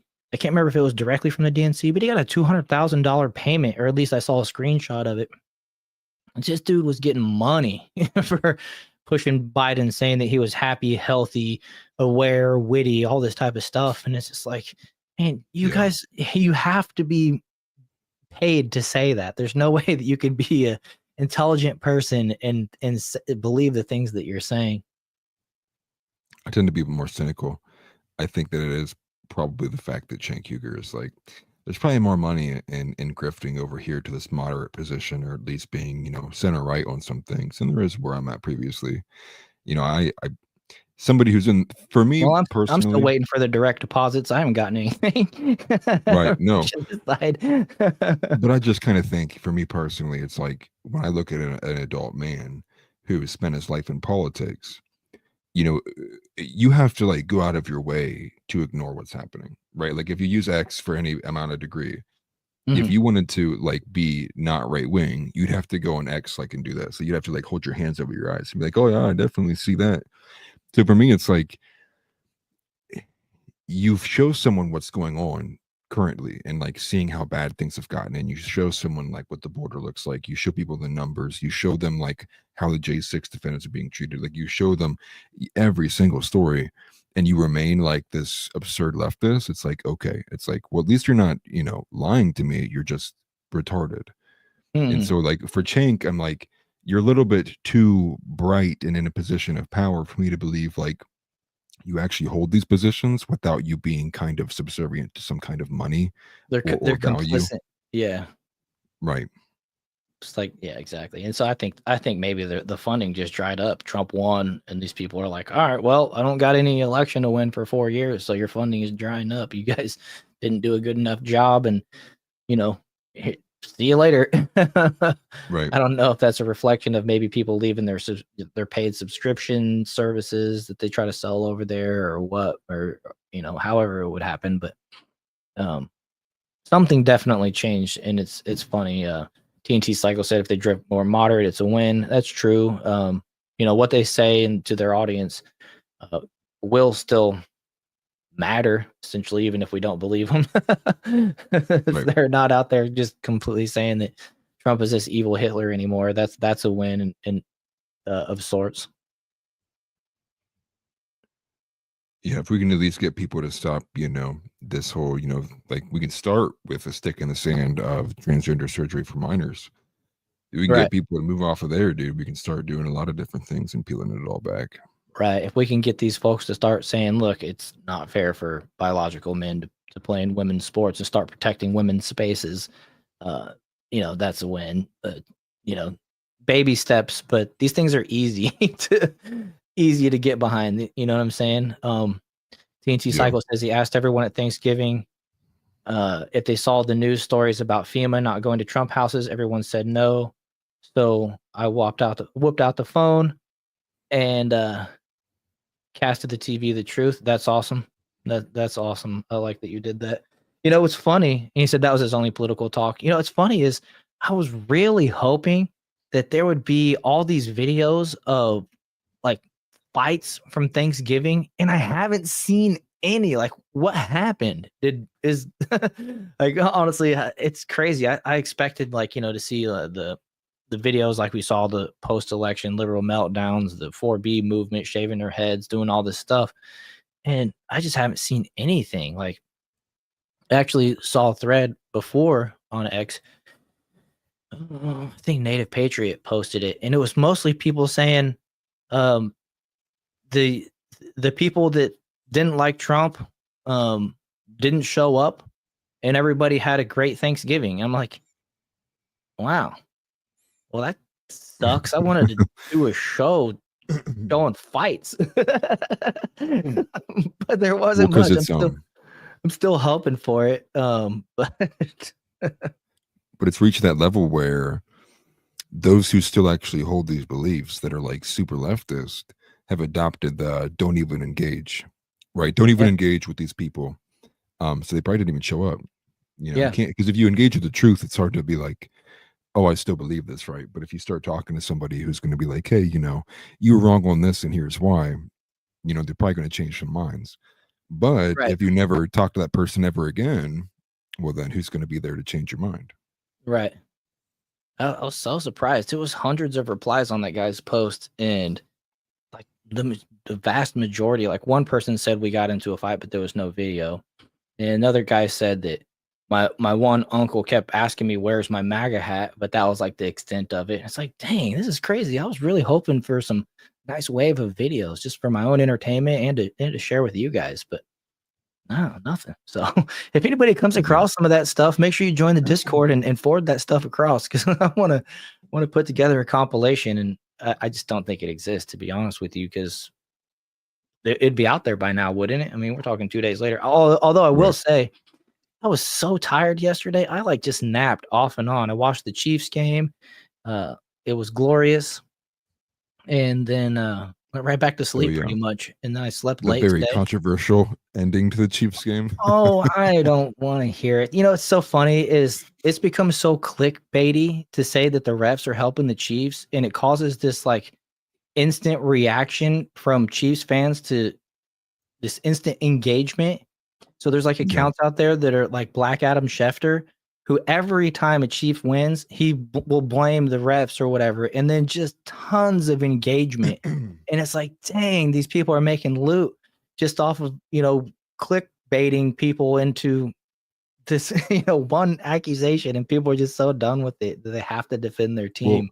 I will say this last game was the one that I think was the icing on the cake for a lot of people. Forgive me. It was. Because it was the they changed it. Was it a false start call to a Well, illegal one formation? Yeah, one ref came out and was going false start.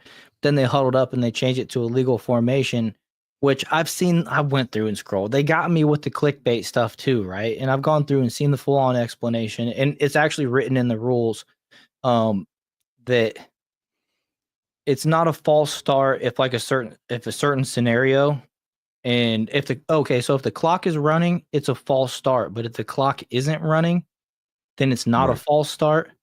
And so, like, they actually went by the rule book and called it an illegal, or not illegal, called it a backwards pass, which was just the snap to the quarterback in the shotgun.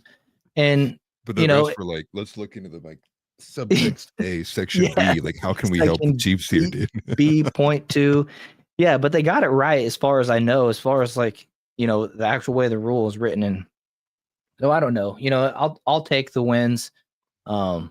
What, 10-1, 11-1 now? I don't even know. What week are we Something in? like that, yeah. I'll take it. But the reality is the Chiefs aren't looking that good right now. Their play calling is terrible. And sorry if you guys aren't sports fans, but their play calling is terrible. The Raiders, I was yelling at the TV yesterday. I was texting my group going, what the hell are we doing? The defensive line for the Raiders was just eating the Chiefs offensive line up every play. Patrick Mahomes got sacked 5 times. And what Andy Reid used to do was he would have a running back there with Pat. He would fake block, take 2 steps forward. As soon as the defensive line would go past him, Pat would just dump a little screen to him, and the dude would run for 15 yards, and we would just eat defenses alive with the screen game.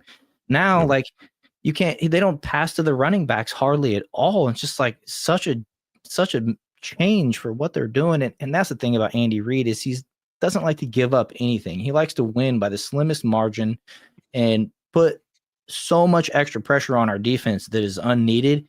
It's like if you just score a touchdown or 2 and play right and eat up the clock, the defense wouldn't be forced to be on the field the whole game, you know, but instead he does that to the defenses, and it's like, dude, you just gotta go a little bit and win games decisively, especially with all these referee accusations going down and everything like that. This is our new sports podcast. Yeah, guys. I growing up, I wanted to be a sports radio guy, so you got to give me a minute, okay? You got to cut me some You got to slack. strum out. That's what I really thought I was gonna do. But yeah, man, it's one of those things where it's so clickbaity to say, even if it wasn't a referee controversy. But I gotta talk about this you want to talk about fixed. I mean, look what Chicago did at the end of that game. That just let like 35 seconds tick off the clock. Straight up, didn't call the timeout, didn't run a play, didn't do anything, and It was like 23 seconds. They ran one play when they had a timeout left too. Yeah, got sacked 2 plays in a row, took themselves out of field goal range, and then didn't call the timeout and just threw a bomb to the 2-yard line where if he even would have caught it, it wouldn't have done him any good because there was no time left on the clock. It was so bad. I was sitting there talking to my father-in-law at the table with the TV in the background, and all of a sudden, just out of nowhere, I'm like, what the heck are they doing? I've never seen this in a football game before. And he had no clue I was even paying attention to it. And he's a sports guy, but he turned around and like, holy crap, they just lost like that? That is crazy. People were saying, everybody's obviously mad at the head coach, but people were saying that's just on the quarterback just as much as it was the coach. But I think the coolest or the funniest thing, to be honest, was there was a meme. And if you remember in Batman, it's the third one, the one that has Tom Hardy playing Bane. And it's that opening scene where they're in the plane, and that one guy thinks that they're rescuing him. But Bane like pats him on the shoulder and he's like, they're expecting one of us in the wreckage, brother. And so it was like saying the quarterback to the head coach because they fired the head coach like the day later. It was like him saying that. I thought it was perfect. Dude, I've never seen an opportunity. Well, Mike Ditka, I think it was, said in 70 years of coaching, he's never seen anything like that on any of the levels of football that he's been involved in. It's just when a guy's saying he never seen anything like that in 70 years, you deserve to be fired if you're that head coach. First ever mid-season coach firing for Chicago. Every person that's ever played Madden in their life is just like, what are you doing? Right. When you play Madden, you learn time clock management pretty much right off the go, at least in my opinion. Yeah. I used to always say that they take any Madden person out there and put them on the Chiefs sideline. They can manage the clock so much better than what we do. But anyways, I slept all day on Thursday besides the game, and I was just I didn't even drink or anything, but I was in this just like time to rest hangover mode. I woke up today, I slept late, and I was just like, oh man. Holiday season vibes. Yeah. We made so much food. I've been just tearing up leftovers. We made like a 20-pound turkey for 4 people. Nice. So I've been grubbing. Like week-long leftovers there. Yeah. Oh, I'm loving it. Let's see here. So anyways, I know you guys probably don't care for the sports talk that much. TNT, yeah, college ball is better. I liked it even more before they got paid. I gotta say, I'm the exact opposite. College ball, first off, I used to hate it, college football and basketball, because they weren't getting paid. I always believe I hated the fact that I hated the concept that at any game, every single person in that arena or stadium either paid to be there or was being paid to be there, besides the guys on the court or the guys on the field. It's just like, how is the whole source of entertainment playing for free? Meanwhile, every person that's there paid for a ticket, or every other person, including the coach, the concessions, everything is being paid to be there. This doesn't work in my scenario. Like, it's just taking advantage of the young people that think they're going to get something out of it. And I do agree with TNT here, though. Getting the free scholarships and such. But not where I would disagree would be using, like the walk-ons. Well, here's where I disagree. When you're selling jerseys with these players' names on them, right? You're using their likeness for like advertisement and stuff. That's when I think like there needs to be some form of kickback to the player, because you're using that player to leverage, especially star players. You're using them to leverage your program that makes multi-million dollars. I mean, depending on how big the program is. Yeah, and at the same time, sorry, I cut you off. No, you're good. You're good. But at the same time, those players were being blocked from taking endorsement deals. Matter of fact, if they got caught taking money, they're, like, what's his name? Lost his Heisman Trophy because of it. Reggie Bush. Lost his Heisman Trophy because of it. I like to go back to the one year that KU had a good football team, and I think like 1890. It was, dude, it was 1 year. It was like early 2000s. Maybe actually like 2012 or something like that. They beat Oklahoma in the Orange Bowl, and that was before the playoff like system. And their quarterback was a good quarterback, but he had no chance of going to the NFL, even an undrafted free agent. And this was like his pinnacle of his football career. And it would have been really nice to see him be able to take like some local dealership in Lawrence, Kansas, like a car dealership wants to pay him to, do our car commercial or something like that and capitalize off of your career, whatever, the pinnacle of your career and whatever. And he just wasn't allowed to do it. And I just thought it was so shameful. Jeff Passan wrote a book that was comparing it to indentured servitude or whatever. And there was other stories. Trying to think of the big quarterback in Nebraska at the time. Reminds me of the slavery from Colin Kaepernick. Like 6 Right. years a slave, and it's like when my time in the NFL, it's like, dude, I can't. Yeah, they take you couldn't even seriously. get jobs if they were on scholarships. House Leotardo said, yeah, exactly. And not to mention the injuries. Like, I feel like these people needed to, like, if they got injured and big lineman blows out his knee, I feel like they should get like health care on that or some type of settlement, like you would in a car accident. I don't know. There's just so many layers to it. I felt like they were taking advantage of the young people of our country that didn't really know anything other than they were told to go to college to better their life or whatever. And like there was one time where I can't remember the quarterback for Nebraska at the time, but Nebraska used to be really good. I don't know if they are anymore, but he was forced to go to like a banquet and autograph a jersey, which they auctioned off for like $100,000 or maybe not $100,000, a couple grand, and he just didn't get anything for it. And it's like, how are you going to sell this dude's autograph and not give him anything for it? It's just, right. I don't know. It just rubbed me the wrong way. And I was glad to see that they started getting, what's that? Well, go ahead. I don't want to cut you off. I'm just saying I was glad to see that they started getting paid at some point, but by then I was just pretty much done watching and supporting it. I hate to say it or whatever, but thankfully now that I'm not a college football fan, frees up my Saturdays during football season. Otherwise I'd be at the TV all day on Saturday and Sunday because I'm a huge NFL fan. Well, I was going to say the House's point was that's what got the Ohio State players in like 2000 and I can't remember what year it was with Jim Tressel and Terrell Pryor. Like they had all that memorabilia and they sold it off. But so then they were like, well, actually, like that wasn't your actual memorabilia. You can't sell it. And there's also some other things too, like local tattoo shops like gave them free tattoos. Oh yeah, and like barber shops gave them like free haircuts. And it's like these universities were the IRS. Right. Yeah.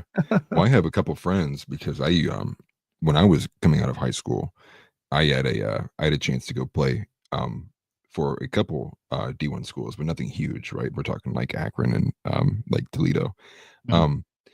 But a couple friends who did end up making it into there, right? We're talking about how like if you took any other protein besides like muscle milk, you could get, banned for PEDs. They have like such an insane, like kind of rigorous like standard that you couldn't like shy away from. And I think it was even like we had coaches, I think it might have been even Oklahoma. Coaches got in trouble for giving like 2 biscuits to players and they should have only had 1. Like the crazy stuff like that, where it's like that's like a level of overreach that's entirely unnecessary. Yeah. It was just too much. It was too much for me to like just I was just gross to me, or whatever. But good for them. I'm glad they're able to get paid now just because and the funny thing is there's probably more negative to it now that they're even getting paid. But like what's his name? Caleb Williams, he was multimillionaire before he entered the draft. And then he came this prima donna type that I guess it kept him in college for another year because he didn't want to get drafted by the top team the year before because they sucked, which is typically the case. I mean, Poor Eli Manning. Yeah. Earl's daughter said, I'm certain about 2 things in life, that Oklahoma only fears God and Texas fears Oklahoma.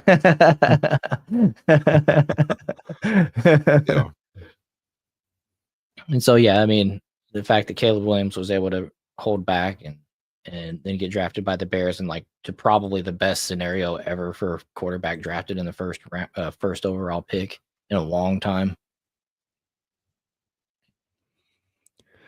That's Oh, wild. Yanked yeah. it for drinking a beer on Facebook. Yeah, probably from like the underage stuff. Yeah, they don't play. They don't play around. Anything to give them an excuse to kind of knock you out. That's crazy. Hey, what's up, Flednanders? Just got home from storm work. Cannot wait for no tax on overtime. What up? Yeah, what's up, dude? That sucks. So I assume you're somewhere where the snow hit and you've been out plowing snow or clearing up the roads or something like that all day. Yeah, that sounds fun. Yeah. Not. You came at the perfect time. If you want to, you should see the Dan McKnight interview at the beginning of this, Flood. Yeah. We'll say the first 40 minutes we had Dan McKnight on, and what the guy's doing for the country and is definitely worth checking out. Line work, pain in the butt. Okay. Yeah. Actually, I know a friend. I had a buddy. He was a buddy in high school. He was doing line work, and he got electrocuted bad. Almost killed him. Probably should have killed him. Honestly. Yeah. Yeah, some dangerous work. Yeah, I keep all mine posted on my YouTube channel, Flood, as well as on X. They should stay alive on X. Yeah, me too. I know World kind of does some listing because they help your algorithm, right? Something along those lines. Yeah, my coach told me that it's better to leave them. It's better to unlist them right away. But I've been trying to leave them open just because I want folks to know they exist. So Right. the last 3 are still up. Well, this one and the last 2 are still up, but anything before that's unlisted. But so far we're still monetized. I went and looked over there. We've been good boys. We're still monetized on this one. Nice. But they're also up on X as well. I do keep them up on X. I'm gonna post this one to my profile. Actually, now that I think about it, I'm gonna do that right now. Pin it to the profile. All right, done. So let's see here. His channel. Let him know your channel, Atlas. Fled's asking. Oh, it's at Atlas Thugged. ATLAS. On YouTube. Yeah. Is it Atlas Thugged? Oh, okay. Yeah. Your show is yeah. offensively accurate. My bad. I was thinking that was the name of your channel. Shows. Yeah. Oh, I was going to type it in the comments, but I think it's on yours. Yeah. YouTube channel's at Atlas Thugged. My personal show, the solo one, is Offensively Accurate. Offensively Accurate, I post also on X and on Spotify and Apple Podcasts as well, so you can find that one everywhere. But this one, I keep all mine listed, so you can find the full catalog of every single jar openers we've done. Is on mine. Yeah, and if you guys don't know, Atlas, if you're on my channel, go and check out Atlas's channel when we're done. No, whenever, I don't care. Yeah, right. Go check out his channel. He's at like 902 subs, and he's trying to get to that 1,000 mark to get full monetization over there on YouTube. So any support you guys could provide would really help him out to get in that level. Yeah, appreciate it very much. Yeah. Thank you very much, brother. Yeah, it's awesome, Flynn. That's awesome. So let's see. I'm gonna skip over the Destiny thing. It's just too gross. I saw a post earlier that was talking about if you looked at this stuff that makes you either gay or something else. I can't remember what it was. It was a post by Jake Shields. And I was like, although I agree, but at the same time, I wouldn't know this story exists if it wasn't for conservatives posting it. So, like, y'all quit posting this nonsense. This is gross. Thankfully, it's like confirmation. I was able to avoid watching any of it, thankfully. Yeah, I across my feed. The only take I have on it really is well, it's obviously the confirmation of what I think most people came to know. The Discord leaks, I believe, were what started this entire thing from earlier things. There's even some worse ones there as well. Some of these, one I saw earlier today actually that wasn't pornographic was another Discord chat log or interaction about Destiny having a, what do you call that? An attraction Relations? to individuals. Oh, an Well, attraction. this is about an attraction to individuals who are not of age. Re- So there's a lot more Oh, very dark things that have come out from this Destiny thing. So it's been a a map long, being a map. right? Earl's daughter, real quick. Appreciate you being here. Hopefully we'll see you on Wednesday. But yeah, definitely go get those homeschool stuff together. That's awesome that you homeschool. I'm all for that Yeah. type of stuff. So God bless you as well. Yeah. But take care. anyways, sorry to interrupt you there. But yeah, Destiny No, you're fine. is insufferable there, Fled and Anders. I try to dog on him as much as possible in my daily videos. Well, this is the guy who talks about what needs to change about masculinity in the manosphere.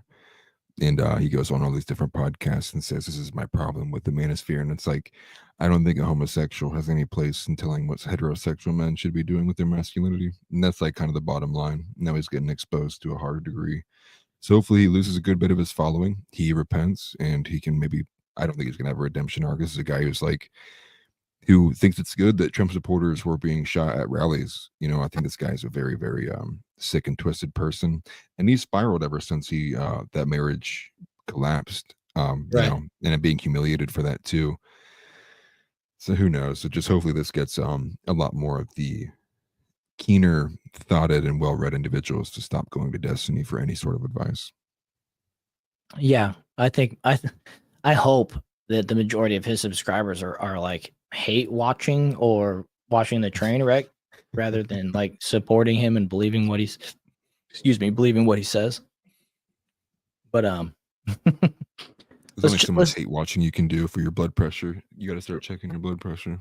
Right, for sure. Which is funny because I think this dude is a full-on Kool-Aid drinker, TDS Kool-Aid drinker. He's not even, maybe he's being paid, but I doubt he's being paid like Jank or Harry Sisson or any of these guys with just these straight up just faces that you don't like.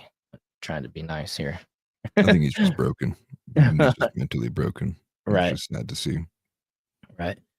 He's believed it. But let's move over here to this last topic. We'll do this one last and then we'll call it a show because we've been going for almost 3 hours. I do appreciate it. I've been watching the viewer count. We're actually up almost to 100, which is pretty sweet. It's been clicking up. It makes me motivated to want to keep on going, but fire. It's been almost 3 hours. So hopefully folks come and visit us again on Wednesday and Friday, 6 p.m. when we start Eastern time. Saturday. Are we doing Friday? Why did I say Friday? Why did I say Friday? Yeah, Wednesday and Saturday at 6 News p.m. Eastern time. But we do plan on actually adding more shows. I'm thinking probably the next day that we should add might be Mondays because then it's kind of at least gives us a break in between. But we'll see. Yeah. But that's the goal. We might end up being 5 days a week, 6 days a week, something like that. TNT says he loves the long shows. That's cool. I appreciate you, TNT, man. It's awesome that you're here every time. And plus, you're a funny dude. You make me laugh. Yeah. Probably top chatter on your channel, I'd imagine. What was that?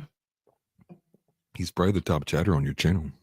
You know, I don't know. I don't look at my comments on my videos a whole lot. I get notifications, so I just kind of look at the ones that come through my notifications.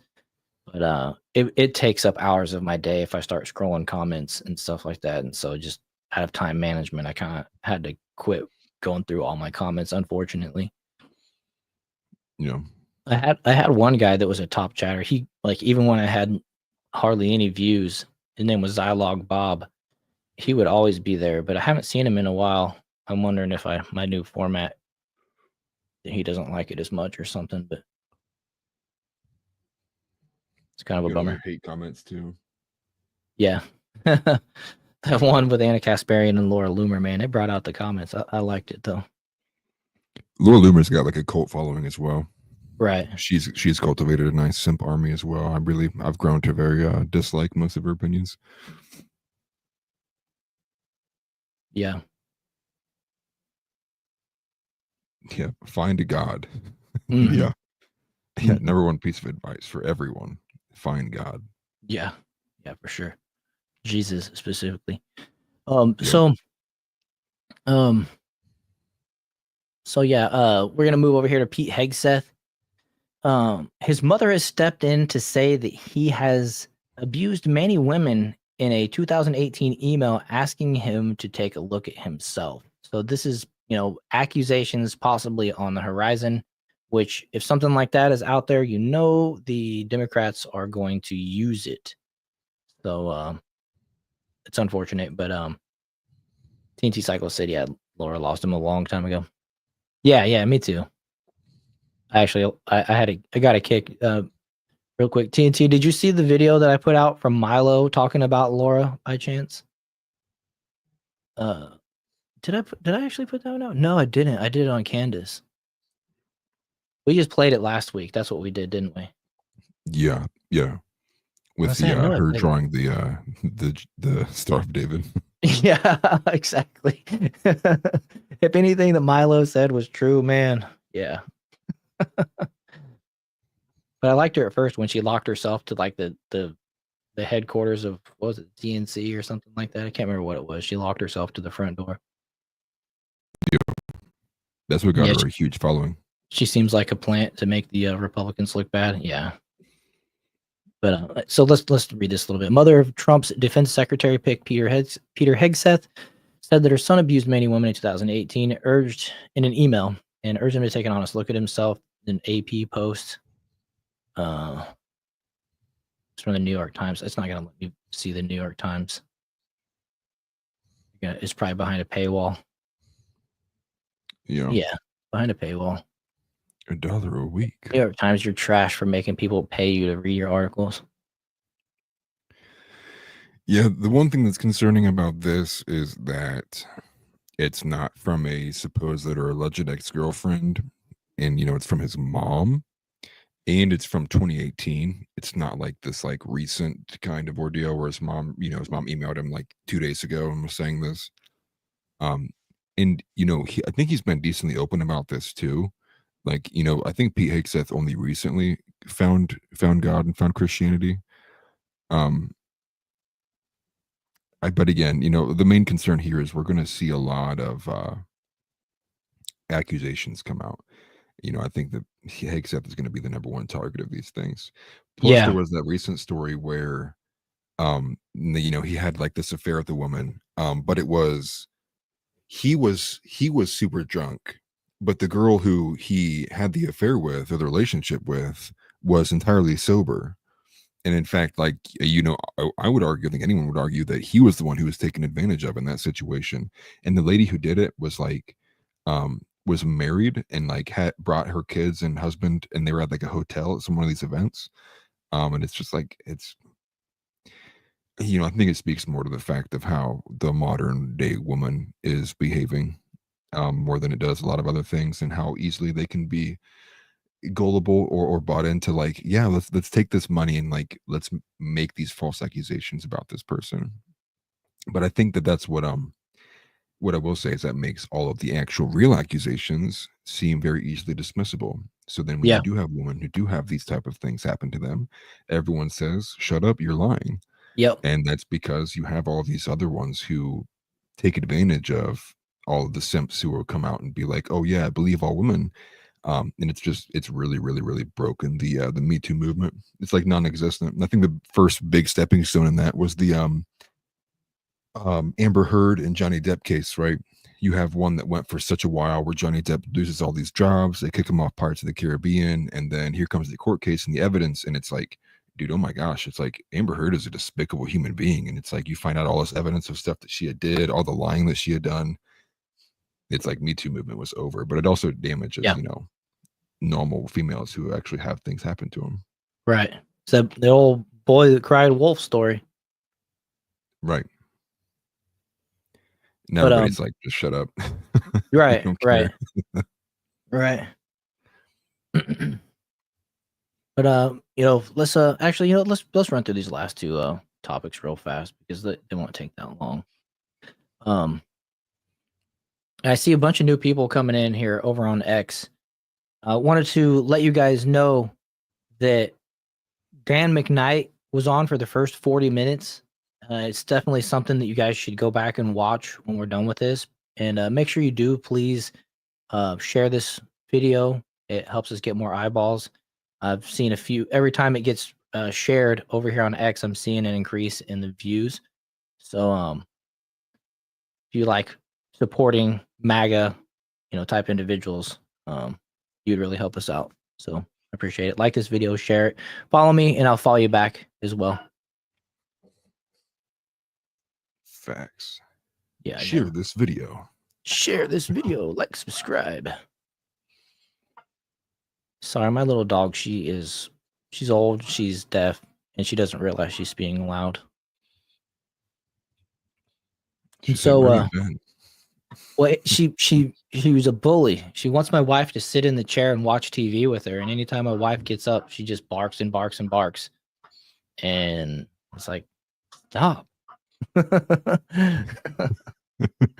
No. No, get back in the chair and sit with me. Get back in the chair and sit with me. Okay, now that I've done my little dog impersonation. Somebody should clip that. No. That's funny. Save it as like a soundbite on the soundboard.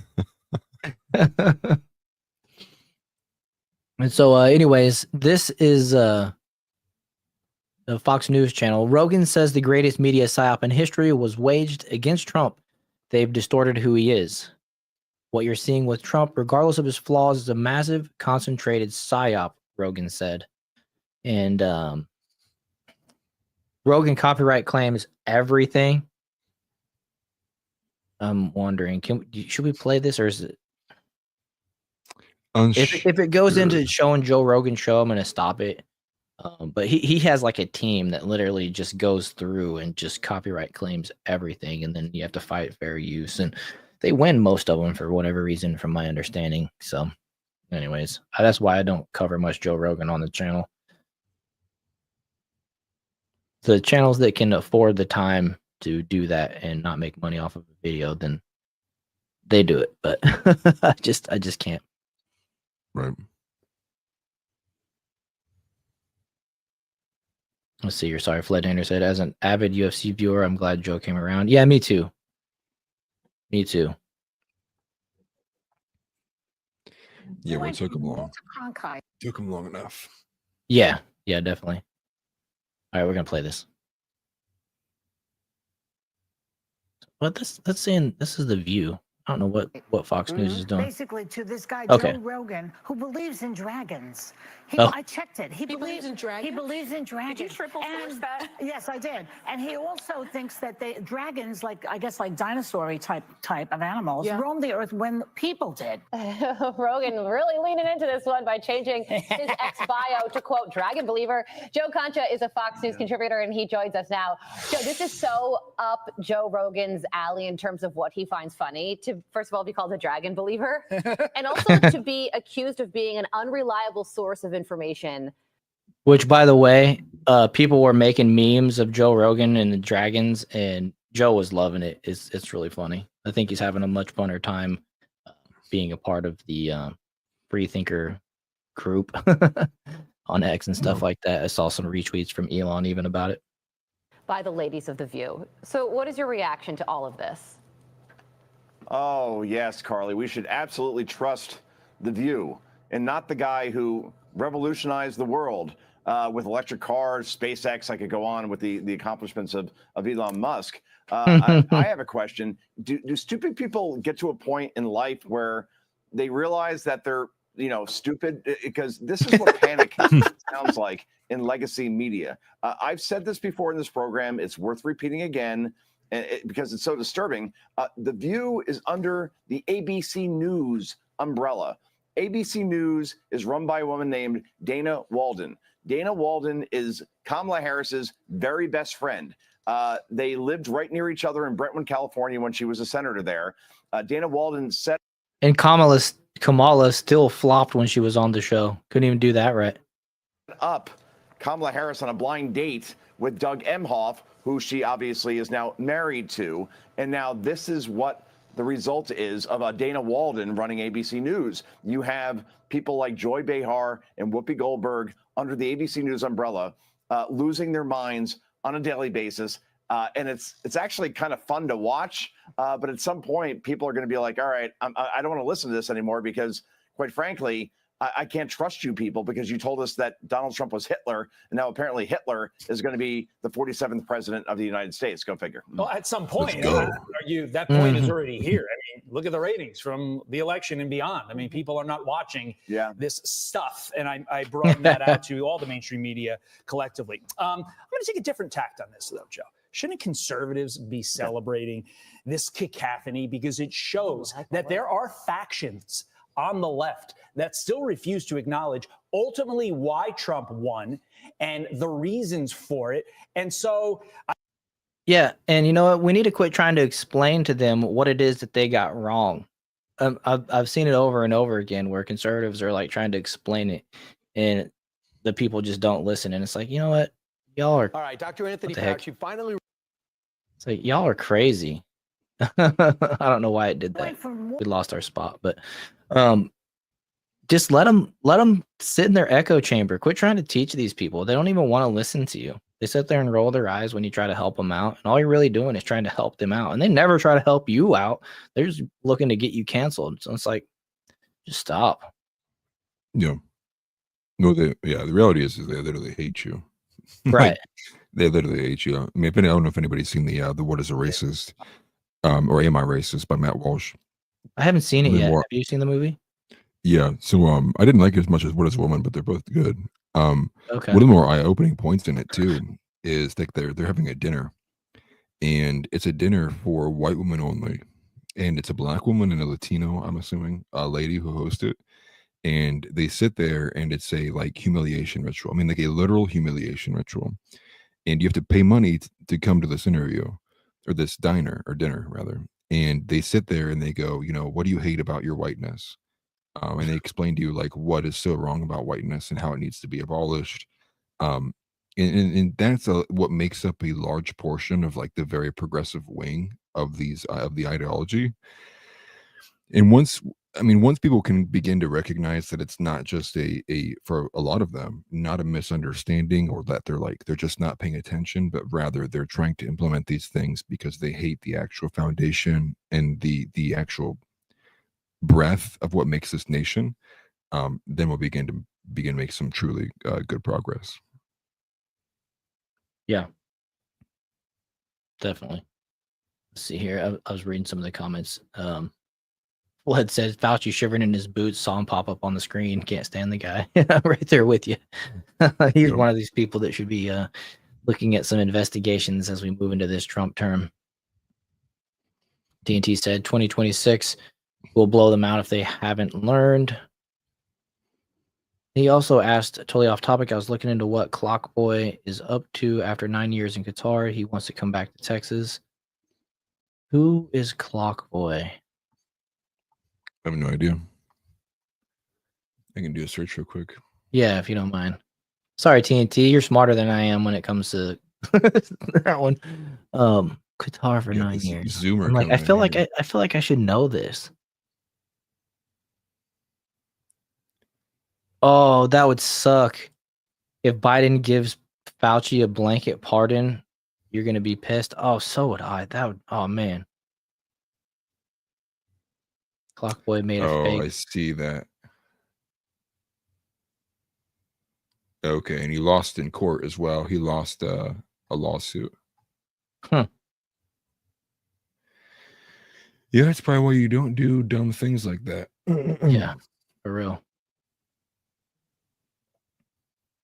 Oh, I see him there's a picture of him and Obama like hugging. Interesting. That's why I'm seeing that Obama picture. Fled Nander said he didn't see the Cash Patel got nominated FBI director until now. What a win. Yeah, we actually covered that a little bit. Can't remember who it was. Somebody brought it to our attention like right as it happened, and we went straight to it after Dan McKnight. Yeah, breaking news. I wish that they only break news while we're alive. That'd be helpful. Breaking news alert. So let's see. Obama gave him a White House party and he got millions of dollars. Clock made. Oh, dang. That's crazy.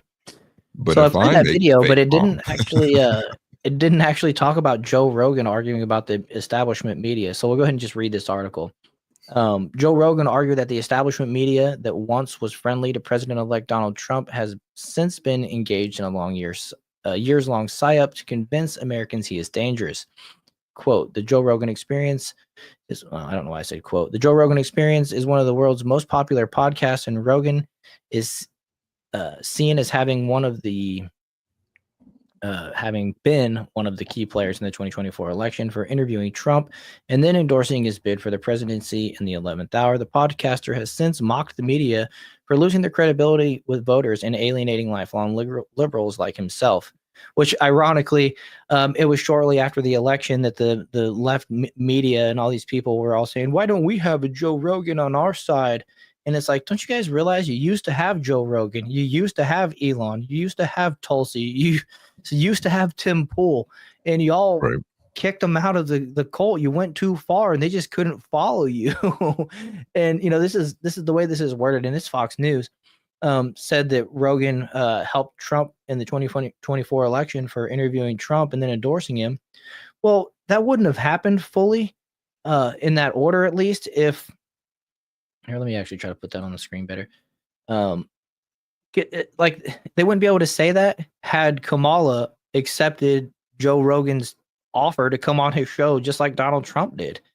He wasn't playing favorites. He just extended an invite to both people for the same circumstances. And Kamala had all these standards. She wanted a short show. She wanted it to be edited. She wanted it to be in her home or her, in DC, where Joe doesn't have all of his equipment to fact check her live and stuff like that, like he does. And, so you can say that Rogan helped Trump, but really Trump won Joe Rogan over by being a real person and engaging in a 3-hour conversation and treating him with respect and not having all these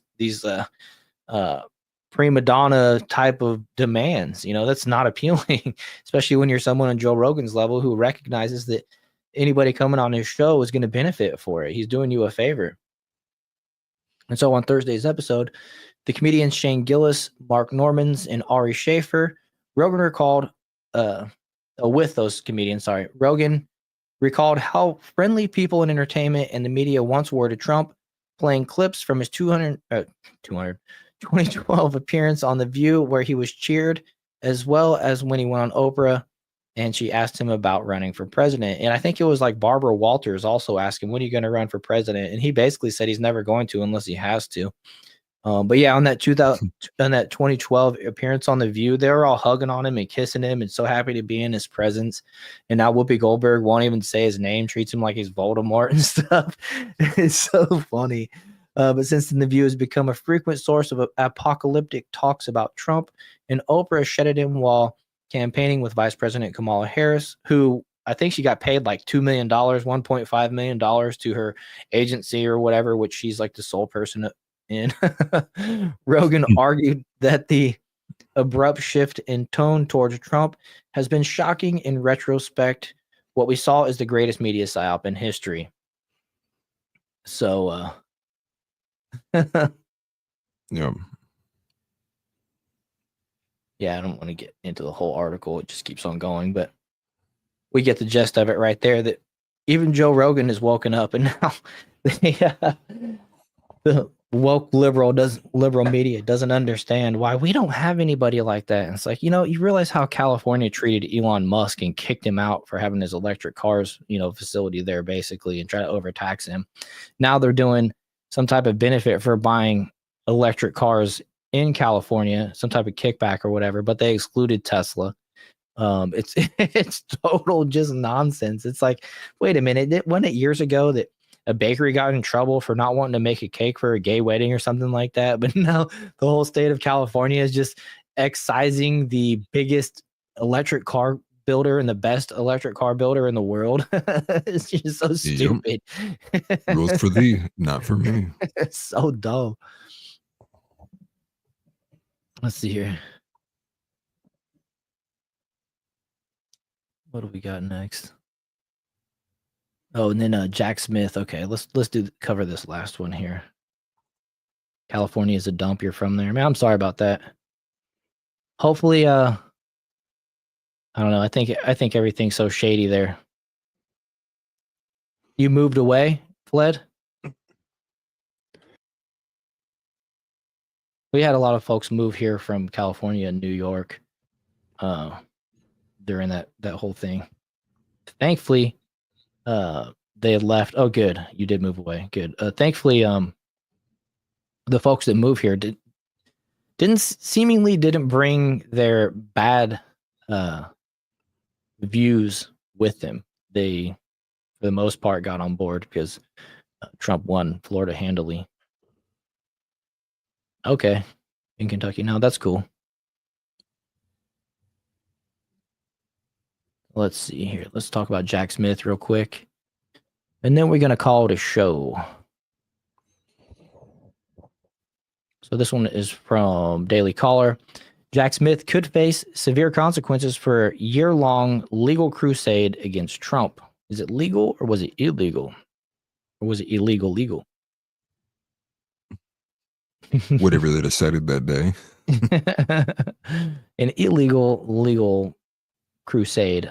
Pled said, yeah, that's what everyone's concerned when he moved. You tell people you're a California refugee. That's hilarious. You're seeking asylum? You're seeking asylum. I was thinking the same thing. That's funny. Special counsel Jack Smith may not be in the clear even after dropping all charges against President-elect Donald Trump, especially now that all cash is heading up the FBI. But Smith's decision to dismiss his case against Donald Trump on Monday reignite calls for an investigation into his efforts. While it's unclear if probing Smith is high enough on Trump's priority list to translate talk into action, some aren't ready to simply brush Smith's months-long pursuit aside now that the threat is gone. Well, the threat isn't gone. It's just temporarily put on pause. He requested to drop the charges without prejudice, which means that they could bring it back as soon as Trump's term is over. So Trump, as it stands, is looking to face the consequences in court cases and everything else that's going on right now after he leaves the White House. That's if he doesn't pardon himself, which I would be all for. I mean, once again, it was like we talked about with Dan McKnight that this is part of the mandate that Trump has been given. You know, go after the corruption, go after the people that are using the criminal justice system against their political opponents, even if it's in defense of yourself. We're fine with it. Not to mention, you don't have to worry about being reelected. So investigating the federal prosecutions against Trump is important because of the huge cost and ultimate failure. Former federal prosecutor Andrew Cherkowski said in the Daily Caller News Foundation. Let me see something here real quick. Okay, we're good. Whether that yields findings of criminality is unlikely. However, I think it will find that Smith's novel legal approach was fraught with issues that should have led a reasonable prosecutor to decline prosecution. Cherkowski told the DCNF, Smith is already leaving his special counsel post, but I anticipate some of the lawyers working under him will also be forced out of the Department of Justice for engaging in legally unsound prosecution. So illegal prosecution. Smith's two Trump prosecutions cost taxpayers upward of $50 million, according to the DOJ reports. Just incredibly shameful. And there's lots of evidence that the Congressional January 6th committee intentionally avoided evidence beneficial to Trump's position. And if Smith did the same, his conduct could be grounds for more severe consequences, Cherkowski noted. The Heritage Oversight Project posted on X Monday that they are preparing a model indictment of Smith. Executive Director Mike Howe suggested Smith could be charged under the federal law prohibiting a conspiracy to violate an individual's civil rights, but told the DCNF there are other potential avenues as well. So this is great news. Jack Smith and his office must face several severe legal, political, and financial consequences for their blatant lawfare and election interference.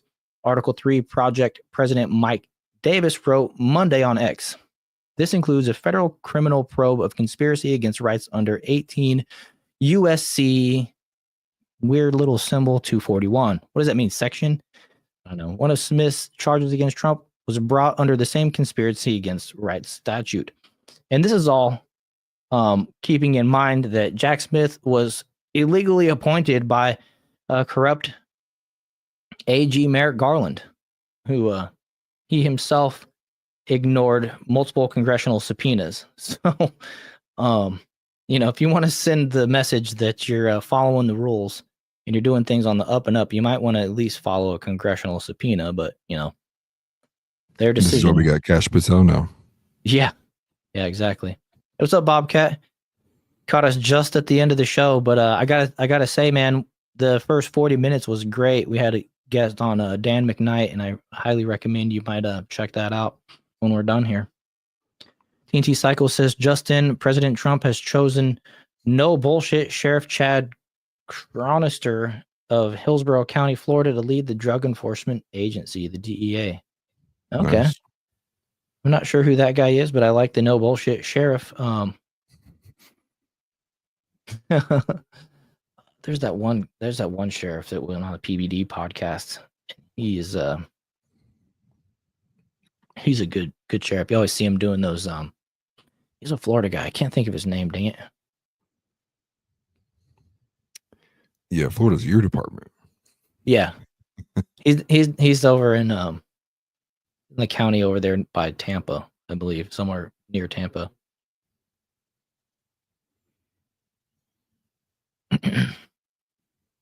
But yeah, let's see here. Anything of the one-offs that we should definitely hit, or what are you thinking? We covered a couple of them. The Conor McGregor thing is very similar to PXF.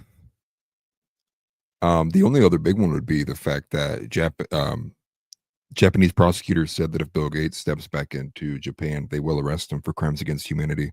But that goes into a subject that's not that safe for YouTube. Okay. So still, it's pretty interesting. I think you said it was Bill Gates? Yeah, Bill Gates. There's multiple states or countries that Bill Gates can't go to. Yeah, arguing that he was complicit. Well, yeah, I don't know how far I can go without things related to pandemic. Yeah. Okay. I think that says a lot right there, right? Yeah. Yeah, so they said if he ever steps foot there, they will arrest him. Oh, that's awesome. Yeah, well, I guess. I mean, I maybe they said that because he's looking to abandon the country now that Trump's in. I don't know, or that he's closely tied to the old Epstein files too, potentially. But that's why his wife left him, was because he was friends with Epstein, right? Yeah, he has that crazy interview where they press him on a couple questions, and he's like, he eventually goes, "Well, he's dead now, isn't he?" And yeah, exactly. Like, so why does it matter? Or whatever. Like, oh, okay. Yeah, so that just excuses everything. You thought your problems were going to die with them, apparently. TNT Cycles followed up that he's the one that arrests people and puts them on TV as they get cuffed, making fun of them. Oh, okay, I've seen that guy. That's funny. Okay. Awesome. Grady Judd. That's funny. I think that might be the guy that I was thinking. Let's see here. All right, boys, your time is up. Yeah, that's the guy, Grady Judd. Old school. That's a dude that was on the PBD podcast. He's awesome. He's always doing like the press conferences, and he's real transparent, and he has some cool stories on that show. I like that guy. House Leotardo. You got it.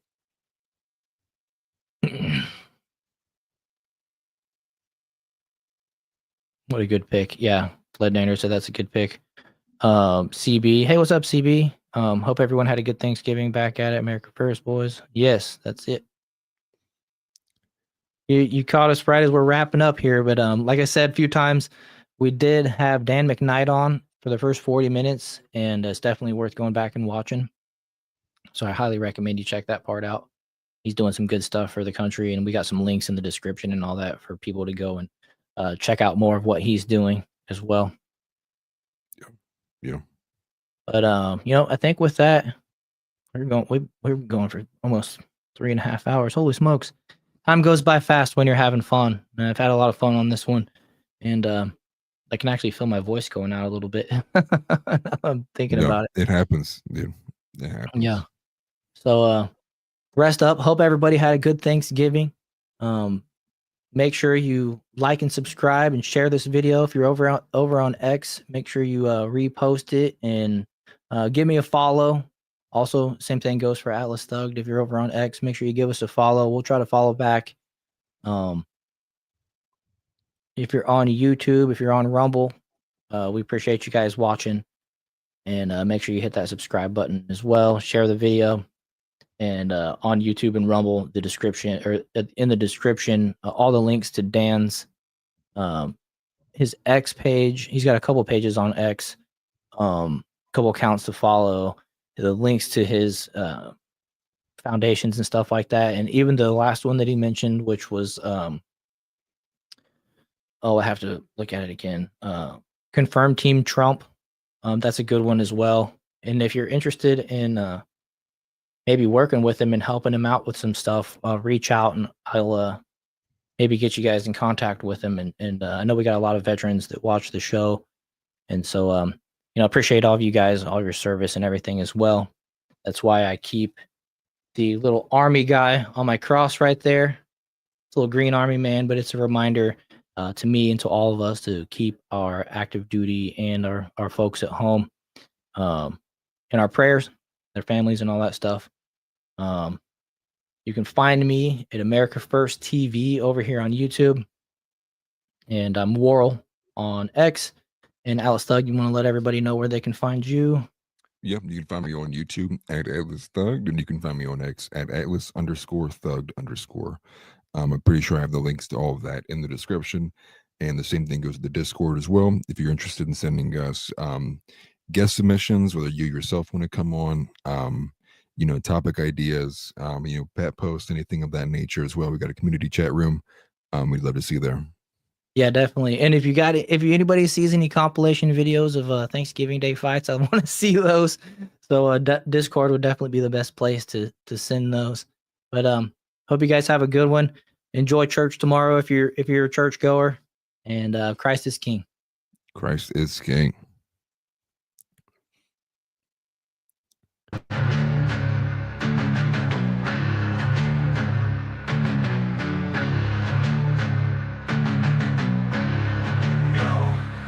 With Worrell and Atlas Thugged, we here to bring the truth. Jar open this podcast, we breaking through the fake news. They try to silence us, but we will be subdued. We're bearded alpha males here to save the youth. Spitting fire on the mic with the bass Christian takes. Exposing the lies, keeping the demons at bay. We ain't afraid to speak up, we won't be swayed. Jar open this podcast, where the truth is laid. Jar openers, cracking open the lies. We're rolling Atlas Thugged, we're here to rise. Bearded alpha males saving the youth from the godless demons, spreading the truth. We ain't playing games, we're on a mission to awaken the masses with our intuition. Pulling out the corruption with no inhibition. Jar open this podcast, sparking a revolution. We're not afraid to stand tall in a world full of deceit. We're the voice of reason, bringing light to the street. Keeping it real, never missing a beat. Jar open this podcast, where the truth meets the heat. Jar openers, cracking open the lies. We're rolling Atlas Thugged, we're here to rise. Bearded alpha males saving the youth from the godless demons, spreading the truth. Jar open this podcast, where the truth will never cease. Join us on the journey to bring back peace. We're rolling Atlas Thugged, fearless in our release. Jar open this podcast, where the lies will decrease.